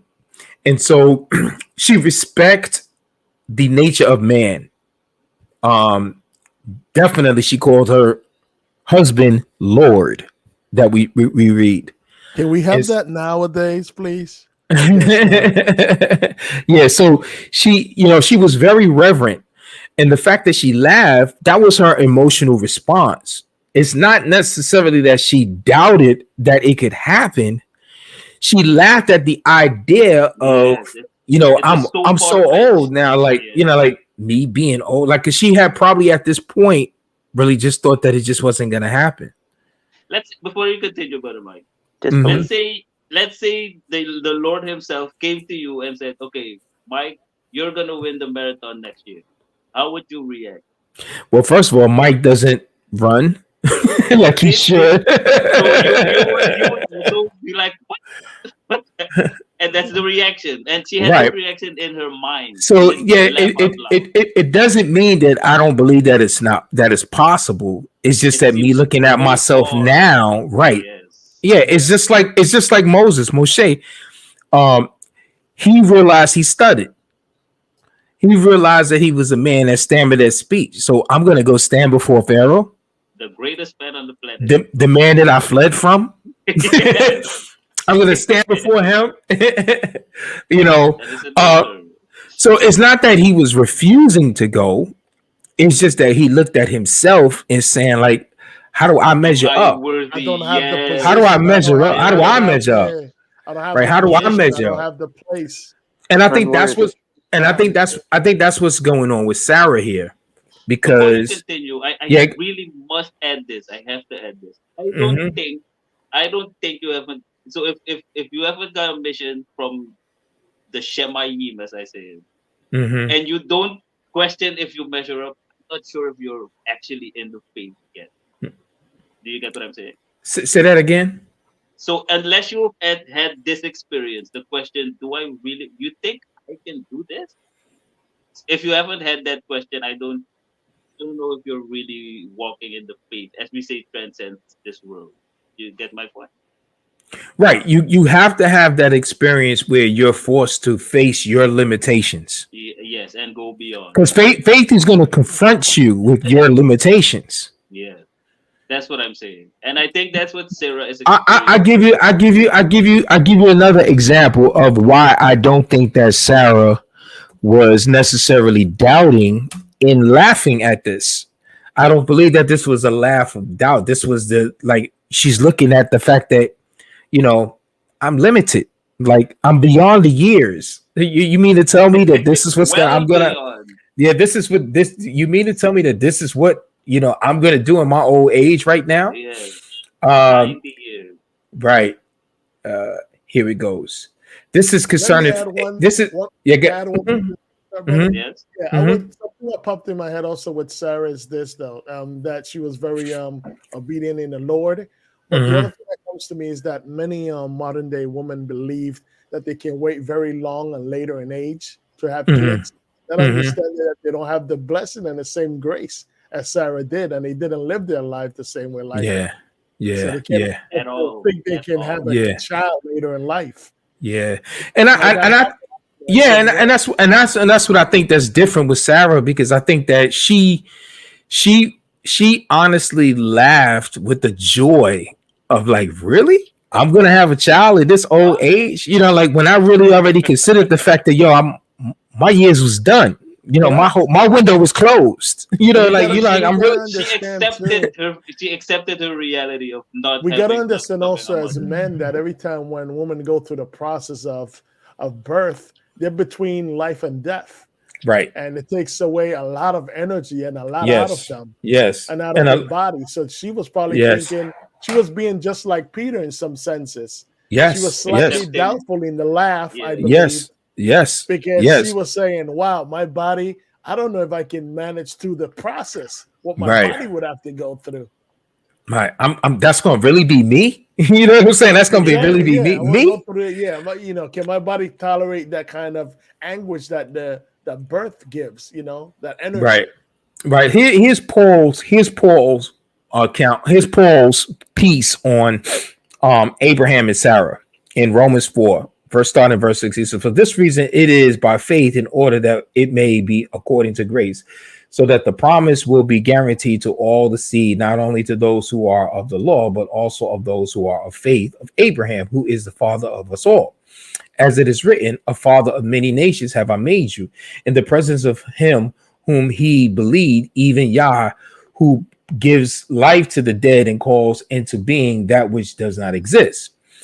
In hope against hope, he believed, so that he might become a father of many nations. So against hope, uh, Abraham believed, right? So that he become the father of many nations, according to that which had been spoken, so shall your seed be. Right?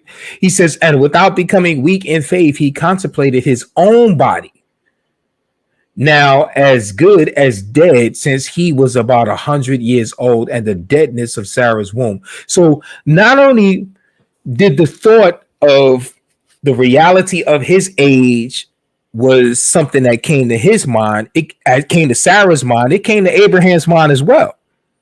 Yeah. You understand? So both Like of them that were, anymore. yeah, Are any of my troops still surviving? Or they Private Ryan? They're missing. yeah. So they, right. So both of them realized how old that they were. They both realized how dead their bodies were, right? Because of the age, right? And age only means that you're dying over time. So the older we get, the more deadness we gain in our bodies. Yeah. And so he realized the level of deadness that he had in his body. Your sperm count ain't the same when you get older. Your ejaculation power ain't the same when you get older, right? An erection may not be the same when you get Your older. performance kind of It's not going to be the declines. same when you get older, right? But So then I he have said, yes. no, I was just going to read. I was just going to read the verse again, but go ahead. So what I was saying, the question that also pops up is: did the Lord, wait till this point simply to prove that it was Yes, he the will faced of God? them. He made them. He brought them face to face with their limitations. So he waited till they were 90 and 100 to then Right, promise this. right. Just like Lazarus was good as stinking rotten. On the fourth day, Yeshua waited. He waited until he died and was bound up in the tomb 4 days. And at which point he was stinking, Yes, and to raise then him up, yes, to raise You him know, up then. Mhm. what comes to my mind a lot of times what happened is that he knows how fidgety we can be, like Peter when he was walking in the water about to drown, and then Lord help me, save me. He knows that we get like that through our journey, through our walk Mm. with him, Yeah. and he Yes. has to make impactful memories of things that he does to let us know, hey, you know what? I am who I am. Yes. Yes. Yes. What I Yes. do, Daniel. nobody else can touch me on that. I'm on a whole Exactly. different level. And so it in other words, the way how Yahweh moves, he moves in such a way that there's without a shadow of a doubt that it could only be him. yes, Like Elijah says, pour some water on the altar and on the sacrifice, right? yes, pour water on it. Right.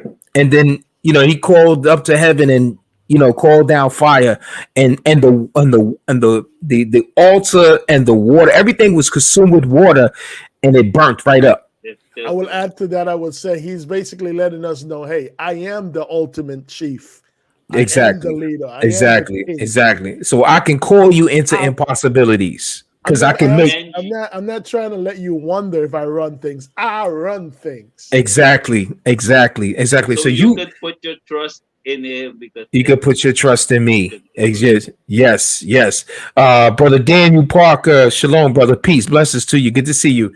He said his testosterone may have been real low, and then he says, "Where only he, Yah, can get the glory." Amen to that. That's so true. Okay, so Facts. 2 points. Amen. Mhm. 2 Amen. points. First, I guess the word doubt might have been the wrong word to use to describe Sarah. She might have been overwhelmed by the information. Yeah, I mean, but that which goes to show that just because you are cognizant, just because you are aware of the fact of your limitation, does not mean that you are doubting. Doubted, That's the yes. point. That's the point here of what's being said. It says in verse 19, and without becoming weak, he contemplated his own. He thought on the fact that, hey, my own body now as good as dead, since he was about 100 years old, and the deadness of Sarah's womb. So he contemplated on the fact. So just because you contemplate, just because you have a mental thought, just because you have a mental awareness, you may even verbalize. She verbalized it, but that didn't mean that it was in conflict with what she believed in. Why? Because she obviously accepted it because she said nothing to reject it. Yes. She Again, said nothing to reject it. It says, yet with respect to the promise of Yah, he did not waver in unbelief, but grew strong in faith, giving glory to Yah. there it is. And Showing being the might fully proves assured, the truth. that what Yah had promised, he was also able to do. Therefore, Yes. it was also counted to him as righteousness. Now, Righteousness. not for his sake only was it written that it was accounted for him, but for our sake also, to whom it will be counted as those who believe upon him who raised Yeshua, our Adonai, from the dead. He who was delivered over on account of our transgression, and he was raised on account of our justification. Yeah, go ahead. So what I was saying is I don't know what my truth is, but I think that's what they mean versus the truth. She she held on to what the Lord said, not what she thought. Exactly, and it's okay, and that just gives us that it's okay to realize your limitations. I Yes. would add this other The thing second too. point, It's like before it's he like was it's digging, like I'm gonna make this point. yes, Even within the Word of Faith movement, with like Benny Hinn, Creflo Dollar, TD Jakes, all of those guys in the Word of Faith movement, um, Hank Hanegraaff calls it counterfeit revival. And what goes on is this idea of so-called healing people, right? In these revival services that they have and whatnot. And um, um, the idea of what was taught in the earlier years of that movement was to actually deny that you're sick. In other words, if you start getting symptoms of sick, you better not say that, because if you say that you're sick, then you're claiming and you're confessing that you're sick. And so therefore you make yourself sick because, by the words of your mouth, you're condemned, right? And so death and life is in the power of the tongue. These are the things that were being taught. Right. And so, so it becomes this metaphysical Eastern philosophy concept of believing, speaking it into existence, as opposed to what scripture actually teaches. And so, not to mention that the apostles got sick. Paul was sick. There were times that the apostles weren't able to heal. Jesus wasn't able to heal because people didn't have faith, in certain places, right? So, the reality that we get sick is a reality. And it's because of the curse. It's because of the death that was placed upon us because of our sin in the garden, and because of our personal sin is the reason why we die. And so to acknowledge the fact that I'm an aged man does not negate the fact that I can still put my trust that he's able to supersede my age and my deadness and my sickness and my lack and my poverty and my weakness, and still translates me into a blessing and an inheritance, right? That he provides. Yeah. My limitations doesn't carry a weight or a barrier to what he is able to do. That's the point. Yeah, you were gonna say, brother. The thing I was gonna say is with regards to I forgot the name of the brother you put his he had a message you put it. Talking about Creflo Dollar. That the brother that was on the stream, the comment on the stream, brother, Daniel Park. He says where. Yeah, the low sperm count. Yeah, because of his age. Yeah. I don't know if this is true because Abraham had concubines. Yeah, this is true. I think that the idea is that obviously is likely that Abraham's sperm count wasn't the same as it was when he was 20.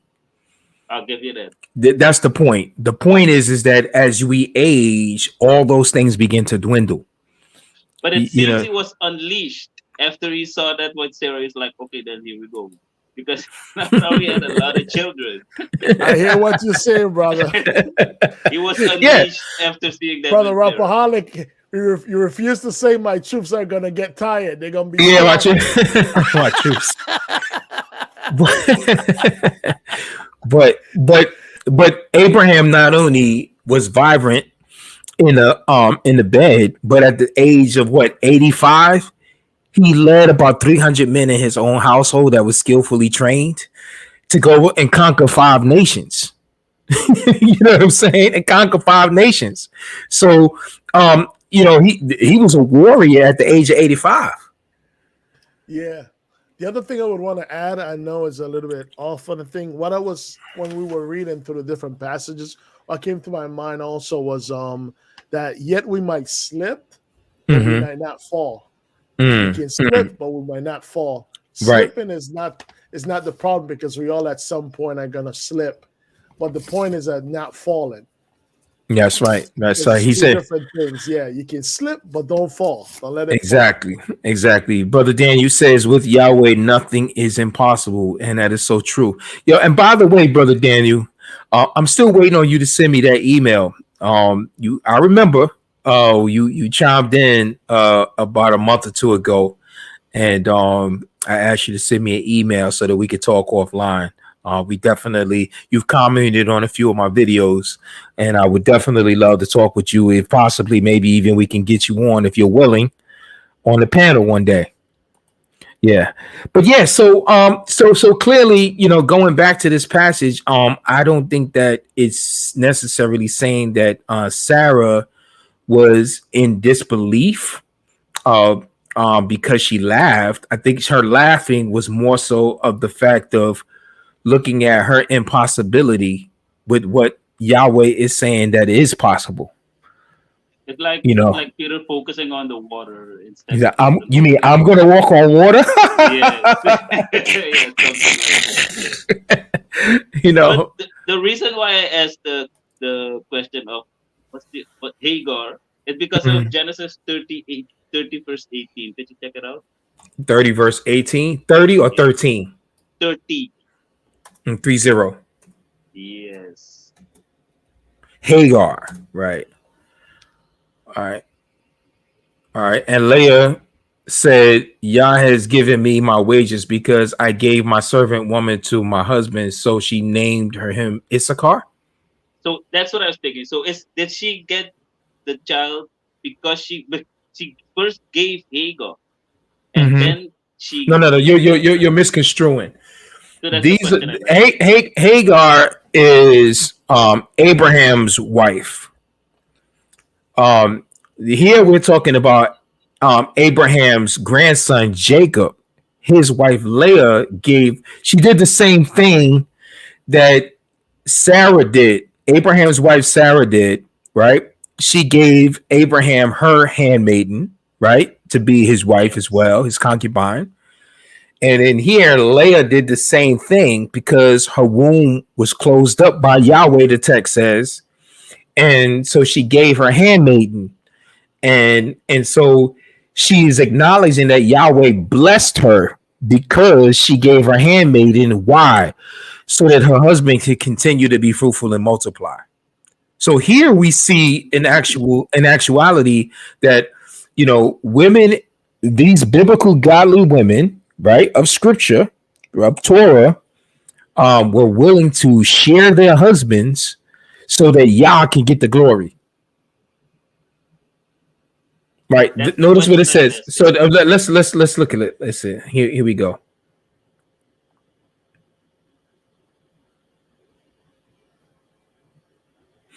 Verse 14. And in the days of wheat harvest, Reuben went out and made mandrakes in the field and brought them to his mother Leah. Then Rachel said to Leah, please give me some of your son's mandrakes. But she said to her, is it a small matter for you to take my husband? And would you take my son's mandrakes also? So Rachel said, therefore he will lie with you tonight in return for your son's mandrake. So here it is. The two sisters are bargaining with each other of who's going to get a chance to lay with Jacob for the night, right? Then Jacob came in from the field in the evening, and Leah went out to meet him and said, you must come in to me, for I have surely hired you with my son's mandrakes. So he lay with her that night, and Yah listened to Leah, and she conceived and bore Jacob a fifth son. And Leah said, Yah has given me my wages because I gave my servant woman to my husband. So she named him Issachar. Right. Then Leah conceived and bore a son. So this is contributed as being Leah's son. Why? Because it is her son through surrogacy. We still practice that today in Western culture. Like when a woman can't conceive in a marriage, she may have arrange, or the couple may arrange to have the husband either naturally have sex with another woman, and then the woman that conceives, like a surrogate, she gives over her rights, right? A surrogate. That's what I'm explaining. It's a surrogate. So in those days, because they own slaves, they own maidservants, right? They were able to use their maidservants, right, as surrogates. And oftentimes, and the surrogates, according to Hebrew patriarchal culture, is the servant also became a part of the family. So not only did she become a surrogate mother, and that's the reason why when you look at all of Abraham's sons in Ruth, the 4th chapter, they're attributed as Rachel and Leah's children, not necessarily the names of their servants. So wait a minute. Are you saying even though each of them gave their servant, their handmaiden, in the process to produce children for their husband, right? They're listed as being the mothers. Those two women are listed as being the mothers of all those children. Are you sure of this, brother? I give you an example. Let's go to Ruth 4. No, the reason why I ask is because there are children attributed to the maid servant. No, that's what I'm saying is that the children, because they are the maid of the woman. See, in other words, Bilhah and misunderstanding me. There are children given to these are the sons of Bilhah and these are the two sons of Silpah. Not Issachar and No. Let's go back to the passage. So the issue is that here it goes. Then Rachel saw, go back to the first verse. Then Rachel saw that she bore Jacob no children. So she became jealous of her sister. And she wasn't jealous because of Jacob. It wasn't because of the polygamy. She was jealous because her sister was able to conceive and she wasn't. Yah had closed her womb and had her sister's womb open. She was trying, she was making attempts, they were having sex, but she couldn't conceive. That's what she was jealous about, right? And she said to Jacob, "Give me children or else I die." Then Jacob anger burned against Rachel, and he said, "Am I in the place of Yah, who has withheld from you the fruit of the womb?" And she said, "Here is my maidservant Bilhah. Go into her that she may bear on my knees, that through her I too may obtain children." So the whole purpose of giving him Bilhah was what? The whole purpose of giving Abraham Hagar from Sarah is what? So that the maidservant will bear on her behalf. Yes, but see, It's surrogacy. It's surrogacy. but this is my point. Mm-hmm. Ismael is never called Sarah's son. It is always established that it's Hagar's son, Right. it's Abraham's son. But he And would have that's been what I'm saying. he would have been likely if the relationship would have still remained intact. But Probably. because of the rift and the issues between them, Sarah wanted Hagar and Ishmael sent away. Okay, but see, this is my point. This is my original point. So Mm. because this woman was so selfless that she even tried to make the Lord's promises come true, even to another woman. It doesn't have to be Mhm. through her. Right, As long right, as the promise comes to pass, she's happy. right, So right. she then gives her maidservant to her husband. And, Because of this act, then the Lord sees the selflessness and says, "You know what? I'm gonna give you a child." I right, think that's what I think is what happened to Sarah. right, Because she gets pregnant years after the promise. It's not the next day. right. But see, the whole point is that again, the children were attributed as Rachel and Leah's. Then remember, we're talking about two different families. We're talking about two different households. Yes. Jacob's household, he married two sisters, Rachel and Leah. And Bill He has, had of course, two sisters. right, so he had 12 sons through Rachel and Leah. But those sons didn't come directly through Rachel and Leah. It came through Rachel and Leah and Rachel and Leah's two maidservants. They each had a maidservant. Right. Those children were attributed as being children of Rachel and Leah. That was the original intent because that was the custom of the culture. That was the original intent of Sarah. We're going to see it in this verse. In verse 16, chapter 16, verse 1, it says, "Now Sarah, Abraham's wife, had borne him no children, and she had an Egyptian servant woman whose name was Hagar. So Sarah said to Abram, now behold, Yahweh has shut my womb." It was the same issue that Rachel had, right? Yahweh shut her womb, bearing children. "Please go into my servant woman, perhaps I will obtain children through her." And Abraham listened to the voice of Sarah. Why did he listen to her? Because that's how they went about creating surrogacy in their day. They used, if they were of people of means, they would use their servants. Okay. Right. So now let's look at this. Let's go back to No. Just Mhm. this verse. But then it would not be necessary for God to give Sarah a child of herself because she already had a child in her name in a sense. Right. Well, that was She was the already a mother. natural process.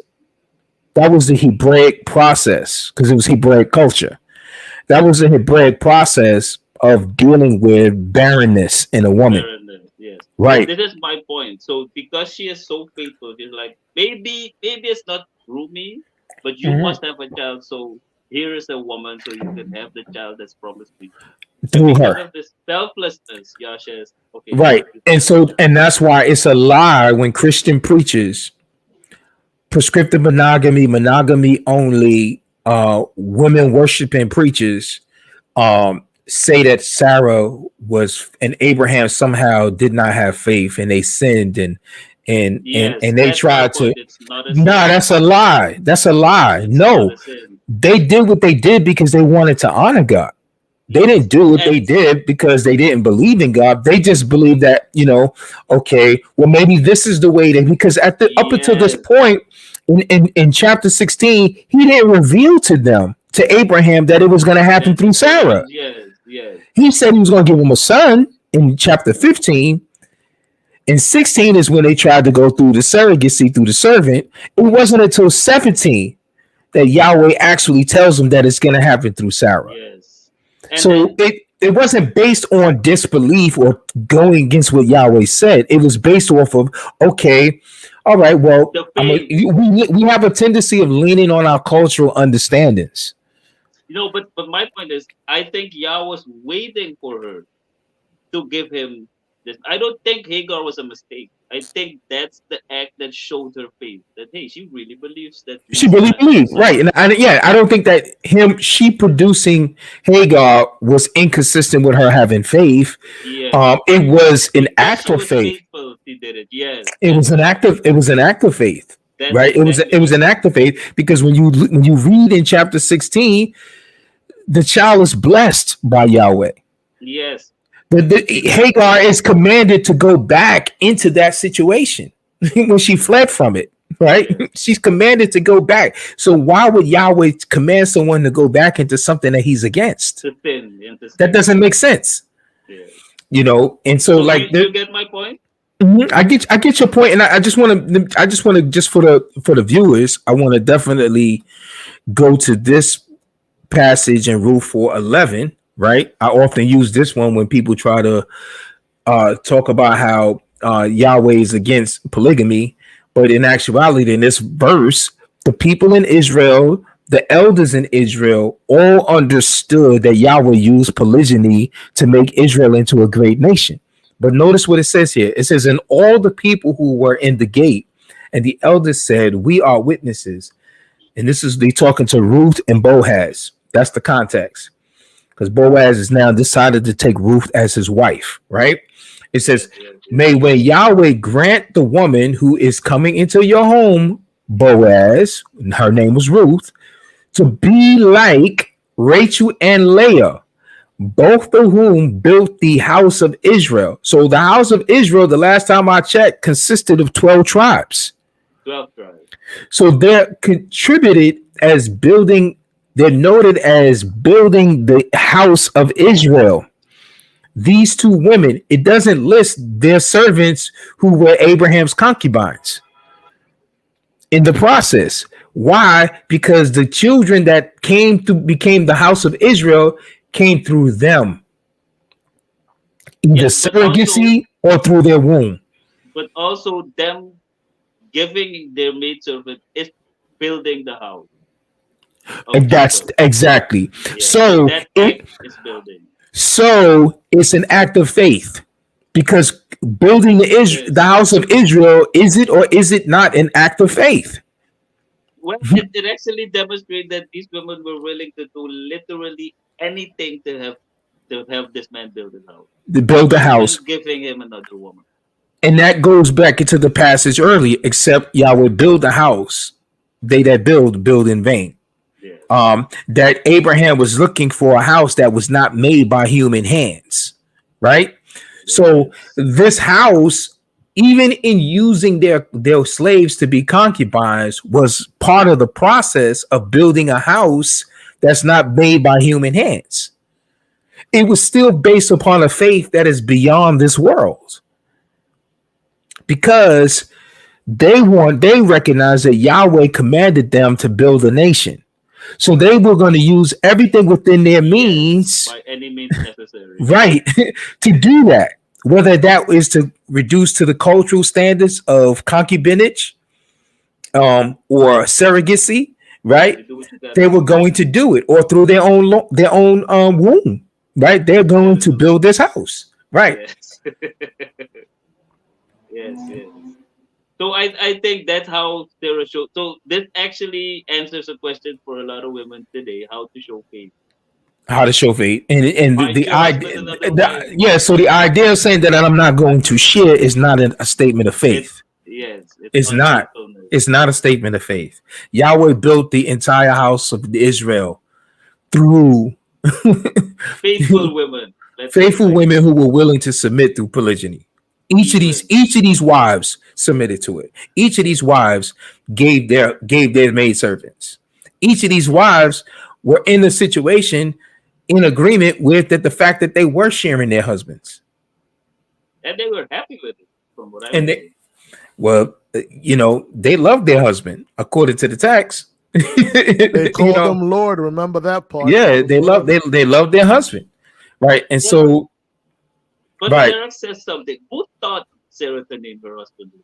Who taught her that? say that again. Who taught Sarah? Who told her? Who taught her that to call your husband Lord? Where did that come from? Because the No, culture that she was was no. in, Yeah, I mean, we gotta remember is like, you know, the fact of the matter is that culture has a whole lot to do with why we have gotten away from the original meaning of what the word husband actually means. The word ish in scripture is the word for man, is the Hebrew word for husband, right? Bahal is also the word that we use for husband, master, Lord, right? Even in our English word, the word husband, right?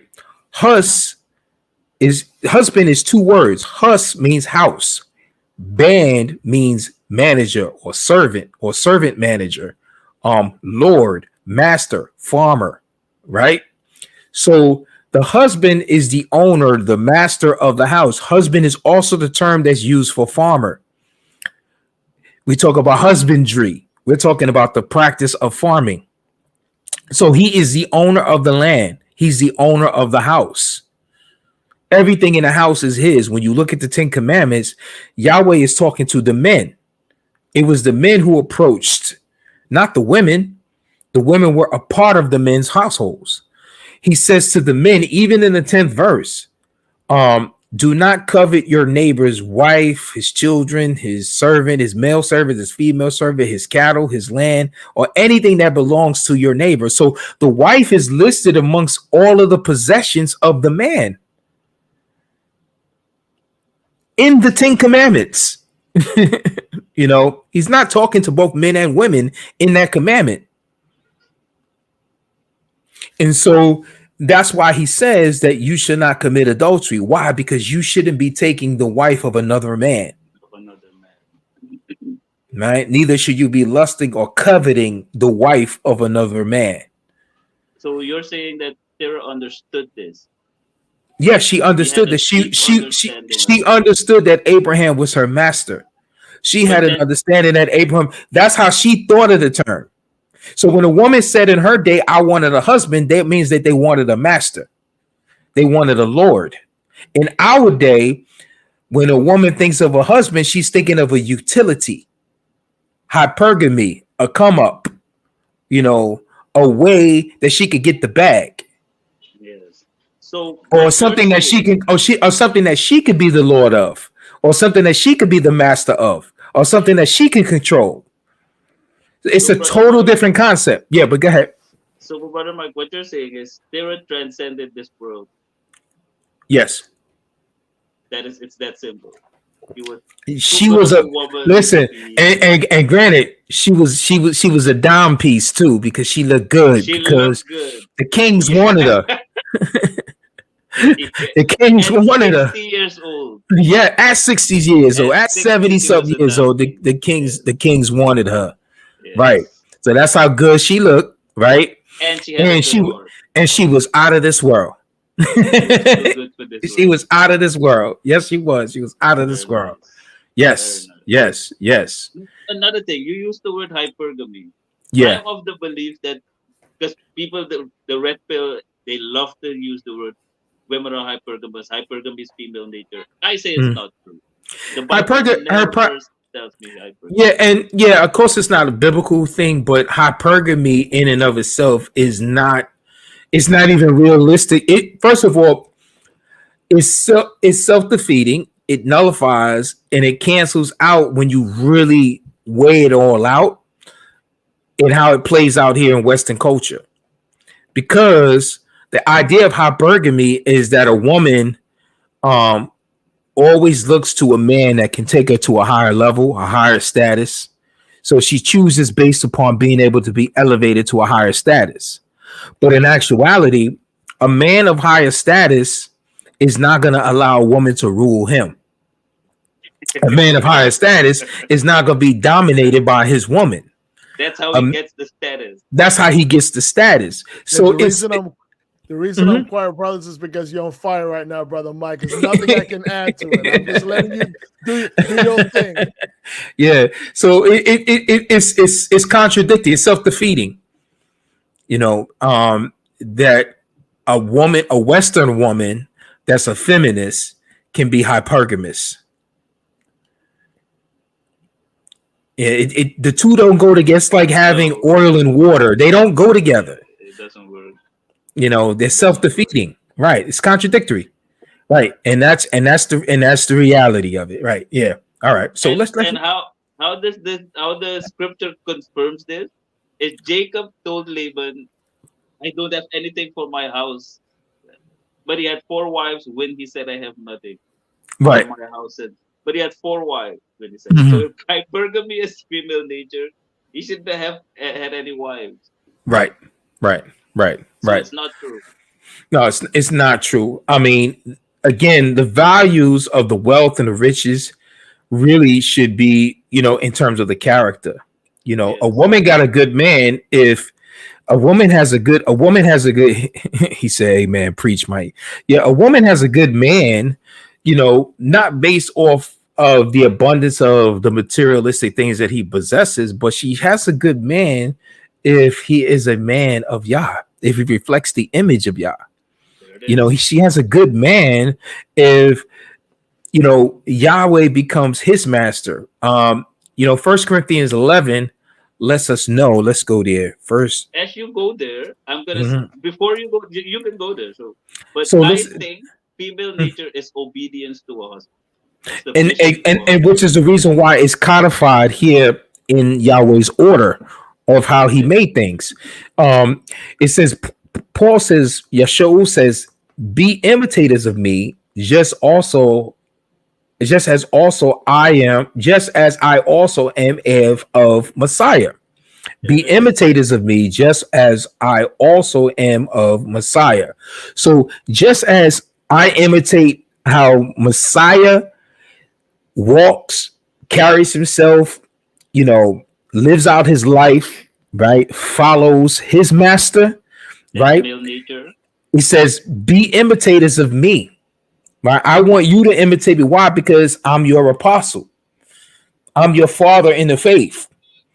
You understand? Follow my example as I follow the example of Messiah, is what he's saying. Then he goes and he says, now I praise you because you remember me in everything and hold firmly to the traditions.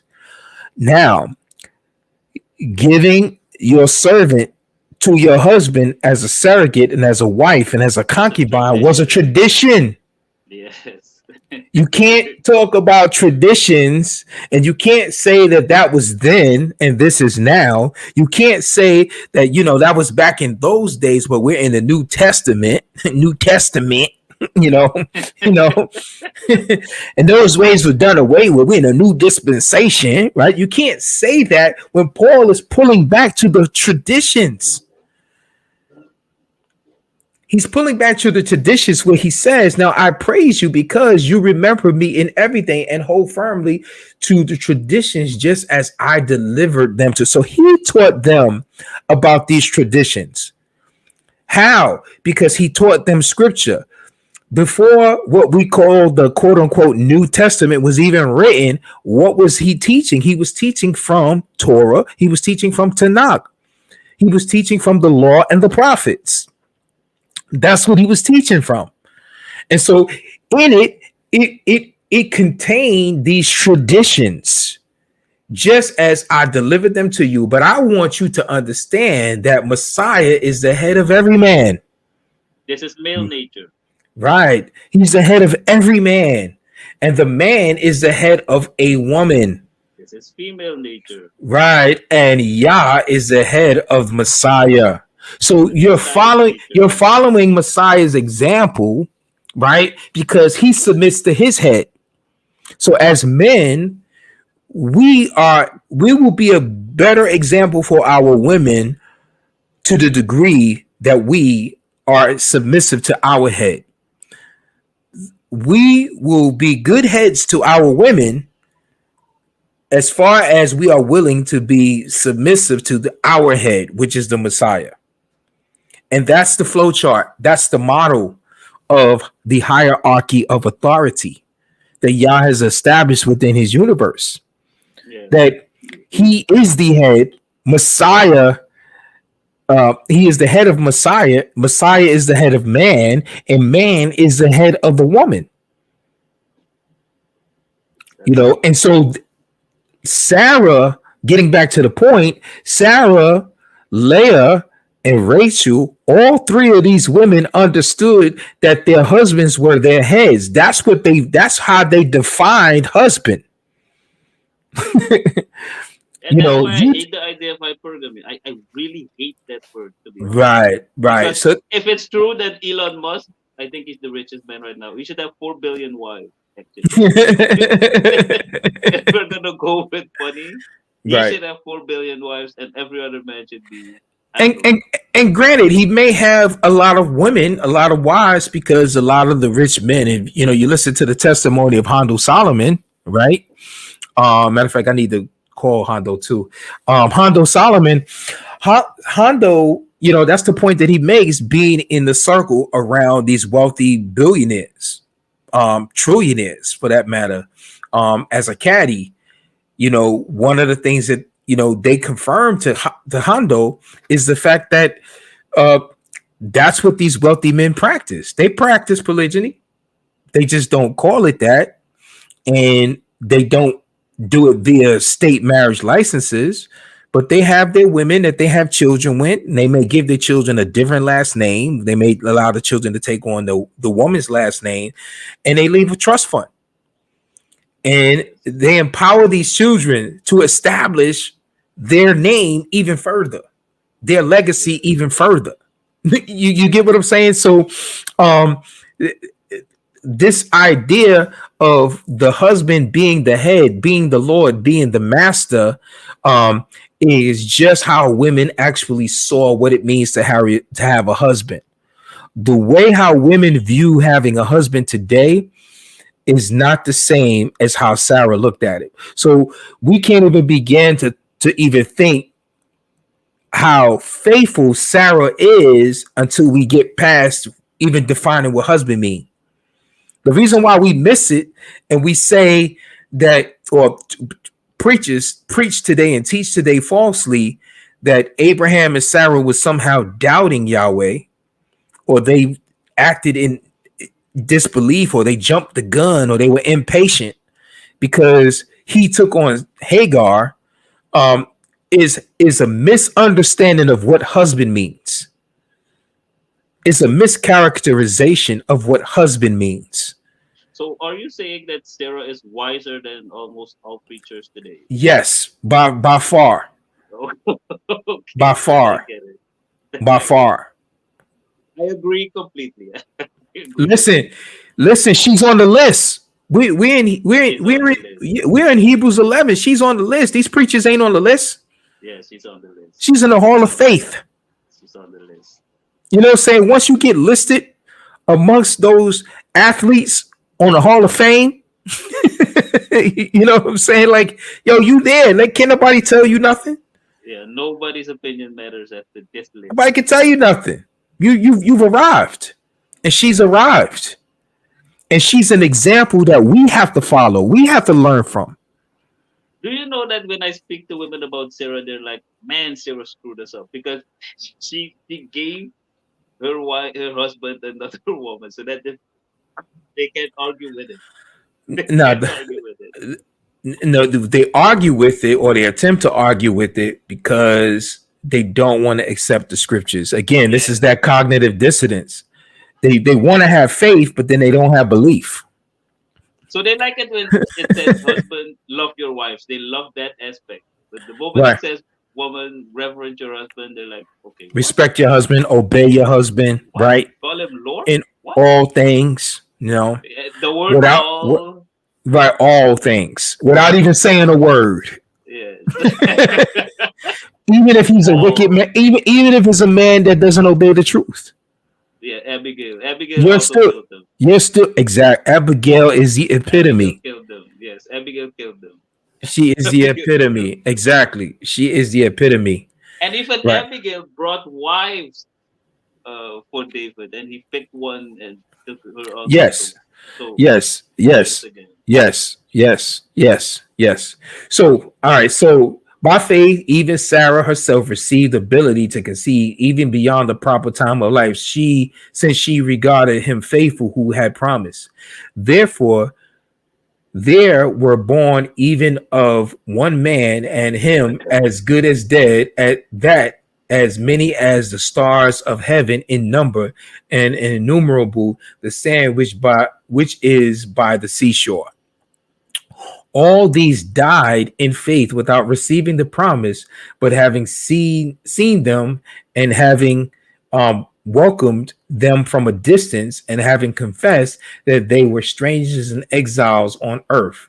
For those who say such things make it clear that they are seeking a country of their own.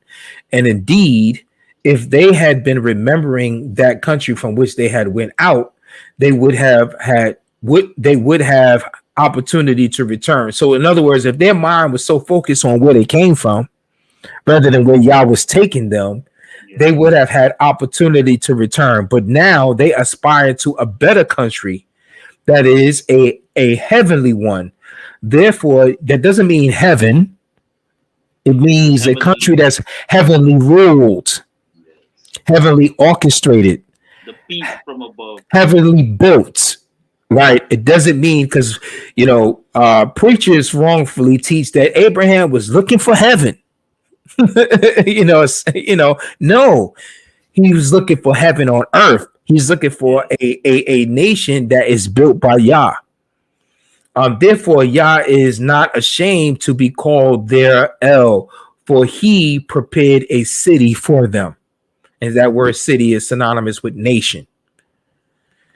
So I guess we'll have to pick it up there. We done went over 2.5 hours, 2 hours and 26 minutes.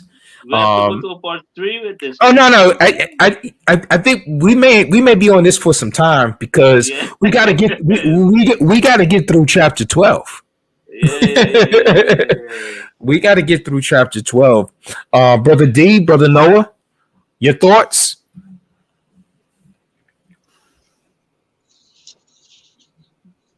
Brother Deacon, go ahead. Okay, no, you guys were you were so on fire, brother Mike. There's nothing else I can add really to it. You wrapped it up very well in a bow tie, very solid. Like I said, when we get into these discussions, is where the Lord leads us, Yeah, and that's why this is gonna be a series that's gonna take some time to get through, but that's good too, because we're able to dig into the word, what the word is. yeah, definitely. And the word is true, and it doesn't contradict itself. It's not going to tell you that Abraham was faithful, but then he lived some life throughout his whole life, and he died living that life that was in contradiction to his faith. That's just not true. Correct. Yeah. Correct. Yes, very true. Yeah. Go ahead, brother Noah. And also something before Brother Noah goes, also something they didn't see it in their time, but they didn't start second guessing. Right. They They didn't see didn't it in their time, but they didn't start second guessing. Yes. They didn't see that. That's exactly. And that is very key, because even if you don't see it, they died believing, and they didn't see the fruition, the full, manifestation of what it is that they were believing in. They didn't get to see it, They didn't see it. but they still had a Even Jacob faith. didn't see it. They did none of them that's listed here. No. None of them that's listed here. But nevertheless, they had a faith that's so powerful that we are learning from today. It speaks to us today. It's teaching us today.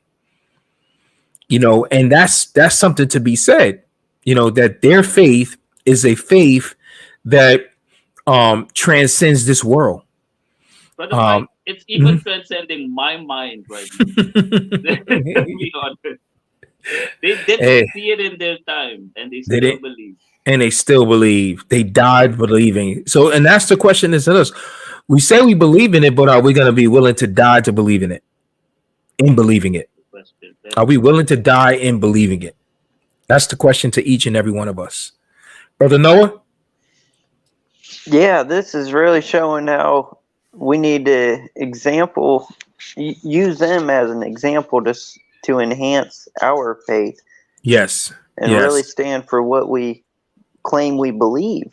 Yes. Yes. Yes. Yes. I would Definitely. put it. I would put this also, brother Mike. I'll say when you were saying in the belief that they had, I would bring it back to the seed again. When we place a seed in the ground, we don't see it growing, but eventually, guess what we see? We see that growth out of the Exactly. ground. Exactly. We don't see that Well process said. that's happening underneath, but we then see it manifest as a small little growth. Exactly. Exactly. Well said. Well said. That's a true. That's a very good point. And yeah, so definitely, man, this is a deep subject, man. It's very powerful, especially we start looking at these individual examples, um, and their stories. These traditions are very powerful. Even traditions that we have been taught to scorn and to count and shrug them off as not being legitimate. No, they are very much in line with faith. Very much in line with faith. Yeah. So, with that said, I think that's it. Any final words, brother Rapperholic? Well, to be perfectly honest, usually people skip Sarah, but if you study her way of thinking, you can understand faith. I think as deep as you can go. Mm, mm. And with regards to to the men name, all we can do is read, learn, and then be happy that we can be called among this group because this is a It's, powerful group. it's a powerful This group. is a powerful group. Powerful group. Powerful Okay, group. to finish, my reaction to reading these names is how Sarah reacted. What? You Mm. think I can be among this group? No, Right. you Right. guys are awesome. You Very think I good can do point. this? That's a very good point. Very good point. In other words, You think? how I'm deserving of this. That was her response. That's And then right. when she got called on it, she tried to deny it. But it wasn't because she didn't believe it. It was like, am I even worthy of this? Yeah, you think I'm You worthy of know, this? right, right, This right. was my exact reaction reading Yeah, Torah and like, yeah, okay, do this. This yeah, is the next step. This is. I was like, yeah, no. This is too yeah, much. yeah, How can I do yeah, this? yeah, yeah, yeah. That's my Definitely, reaction. definitely, definitely. But with that said, we're definitely gonna have to wrap this up. Like I said, we'll continue this the next time. And I just want all of you who viewed in today or chimed in today definitely to have a blessed Shabbat. We'll ask Brother D close us out in a word of prayer. Thank you, Lord, for bringing us once again and speaking your word, to sharing the word with all of the brothers. Thank Brother Mike for inviting all of us in the panel, those who will listen to the words that we spoke today and the discussion that we have, that we were able to dig into the word even more with you. I would like to leave this for all the brothers to have for going through the week. It will be 1 Corinthians 2 and 5, so that your faith might not rest in the wisdom of men, but in the power of God. Amen. Amen. Powerful prayer. Amen. Thank you, brother. Amen. Thank you. Amen. So, Amen. Thank you. brothers, be blessed. All of you, keep digging in the word. Until the next time, I look forward to seeing you. Definitely share the link. Subscribe if you haven't subscribed to the channel, and we'll see you on the next time. Blessing. Shalom. Shalom. Shalom. Shabbat Shabbat, shalom. Bless Shabbat y'all. shalom.